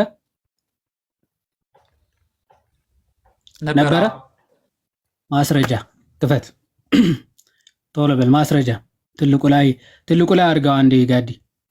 መጽሐፍ ቅዱስ እንግዲህ 66ቱ በሶስተኛና በአራተኛ ክፍለ ዘመን ነበረ ብሎናል። ኦኬ፣ ሙሉ ክፈትና አሳየን። ኦኬ፣ ከዛ በፊት ነበረ፣ በዛ ሰዓት ጥለዋለች ነው። እሺ ሂድ አሳየን እስቲ። ማን ነው? ጋዲሳ እየጠየቀኝ ነው። አንተ ደግሞ በመሀል እየገባ ነው። የማናችሁ ቀጥል። ማስረጃ አሁን ማስረጃ ብሩክ የዮሐዴን ቀጥል። እኔ እንደፈለግ አታፋጠኝ። እኛ አንዱን መንፈስ ነው የጠጣነው። ጋዲ ማለት እኔ ማለት ጋዲ። ቀጥል አሁን ማስረጃ። እኔ ከዮናታን ሀሳብ ጋር አይደለም ከእናንተ ሀሳብ ጋር ነው የምፈለመው። ስለዚህ የእናንተን ሀሳብ ነው ልቃወም የገባሁት። ማስረጃ አለ ብሩክ፣ ማስረጃ አለ። ለምሳሌ አይደለም አሁን የመስማት ሰዓት አይደለም፣ የማስረጃ ሰዓት። ክፈት ማስረጃ ክፈት። ማስረጃ መጽሐፍ ቅዱስ አሳየን። በሶስተኛውና በአራተኛው ክፍለ ዘመን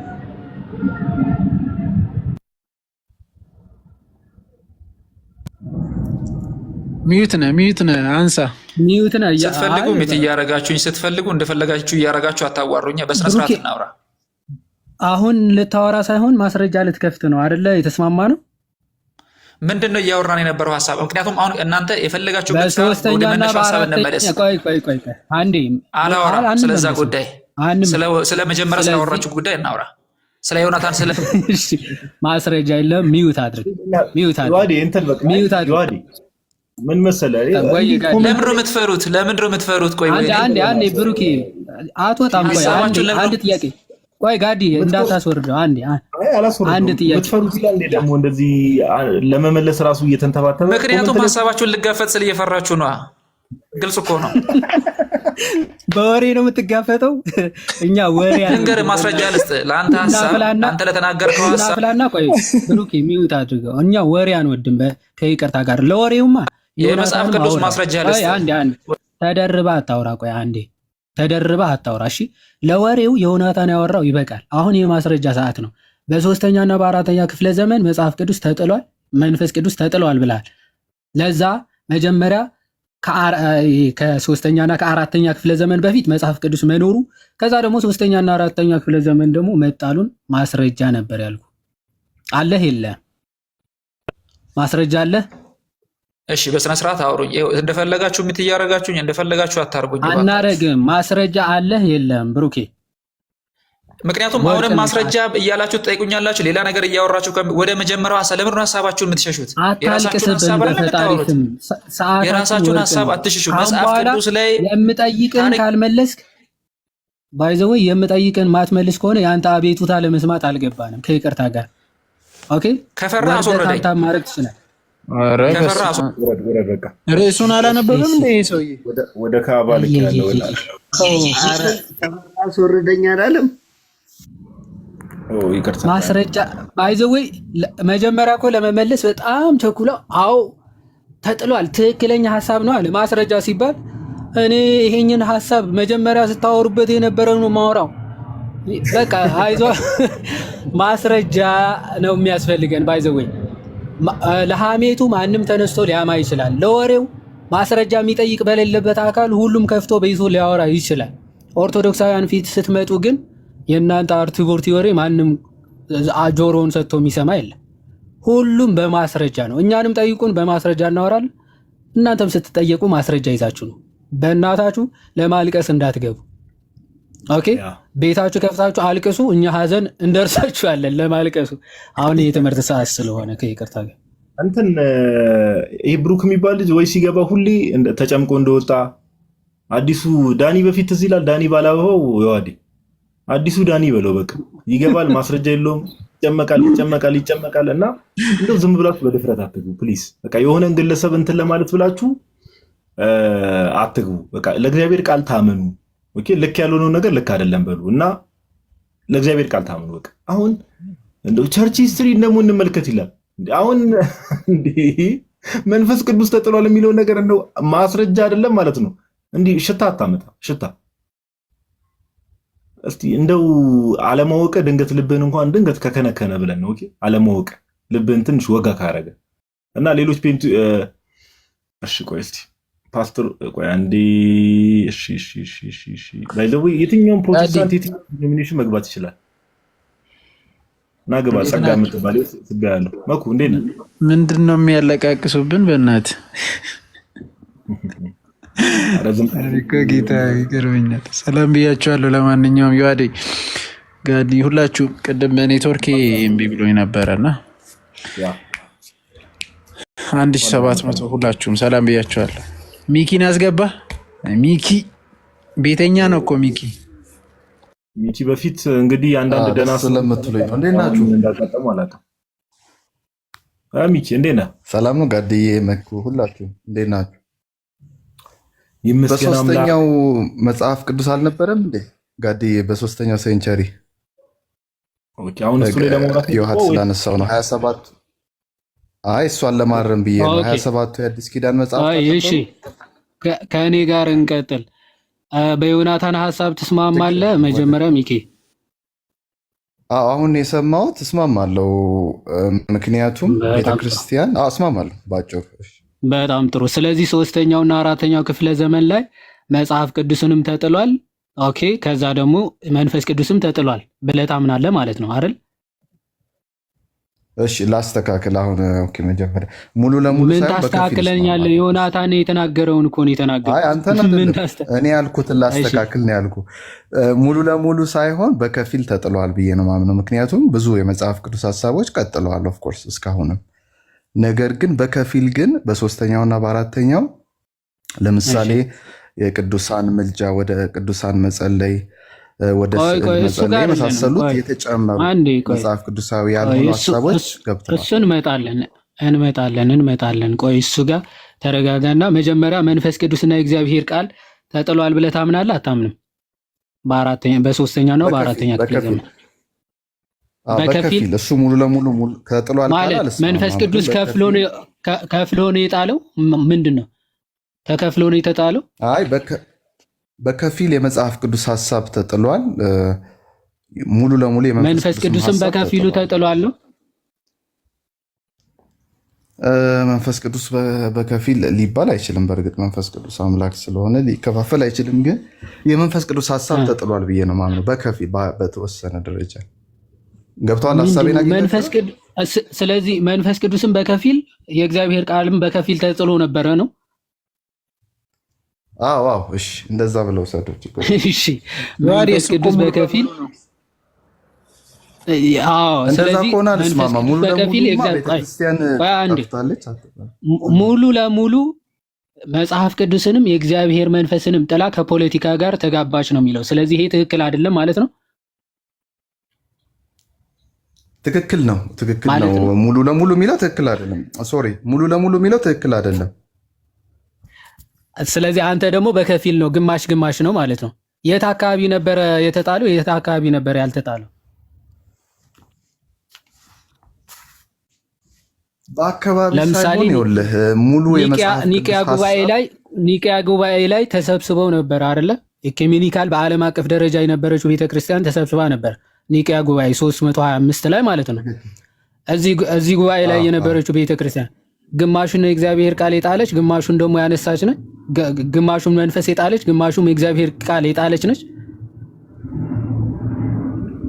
ኦኬ፣ ኒቅያ ጉባኤ ላይ የተሰበሰቡበት ነገር ኦፍኮርስ ትክክል ነው ብዬ ነው ማምነው። ምክንያቱም በክርስቶስ አምላክነት ላይ ስለሆነ። ኦኬ፣ መንፈስ ቅዱስ ነበረ በዛ ሰዓት። መንፈስ ቅዱስ ነበረ እዛች ቤተክርስቲያን ላይ። ግማሽ ነው ወይስ ሙሉ? ኒኮ ለወጡ ስብሐትና መንፈስ ቅዱስ ራሱ ግማሽና ሙሉ እያልን በግማሽ ወይስ በሙሉ?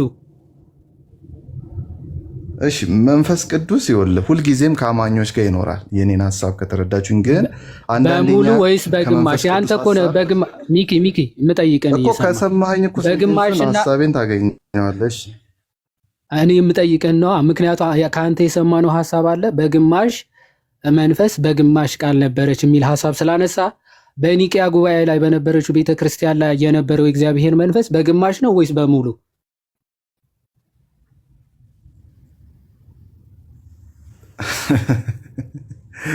እሺ፣ ምን ልበል እዚህ ጋር በግማሽ ነው በሙሉ?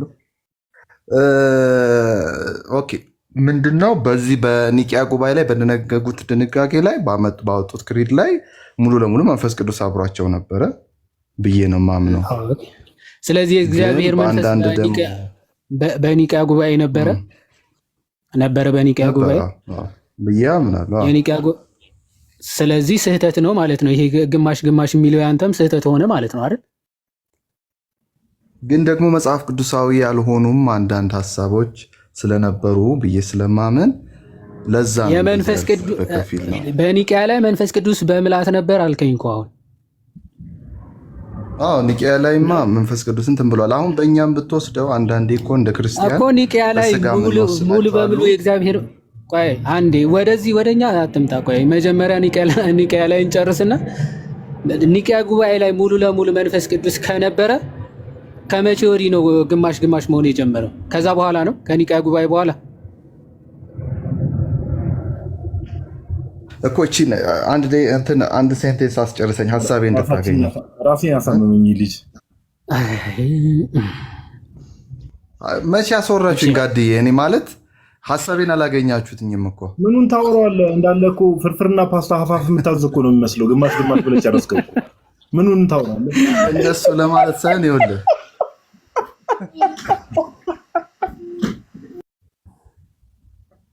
አዚ ትእዛዝ ባለን እኮ ሀፋፍ ትላለህ። አዚና ሳውስከና ወይ መዳን ወይስ ባልጫ? እሺ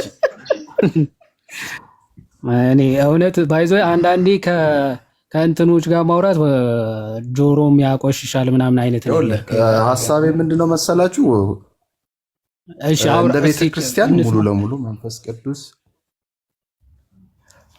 እሺ ቀጥል። ልቀጥል? እሺ መንፈስ ቀጥል ቅዱስ እስኪ። ሙሉ ለሙሉ ከቤተ ክርስቲያን ተለይቷል። ሙሉ ለሙሉ የእግዚአብሔር ቃልም ደግሞ ሙሉ ለሙሉ ቤተክርስቲያን ትታለች ወይም ጥላለች አልልም ነው።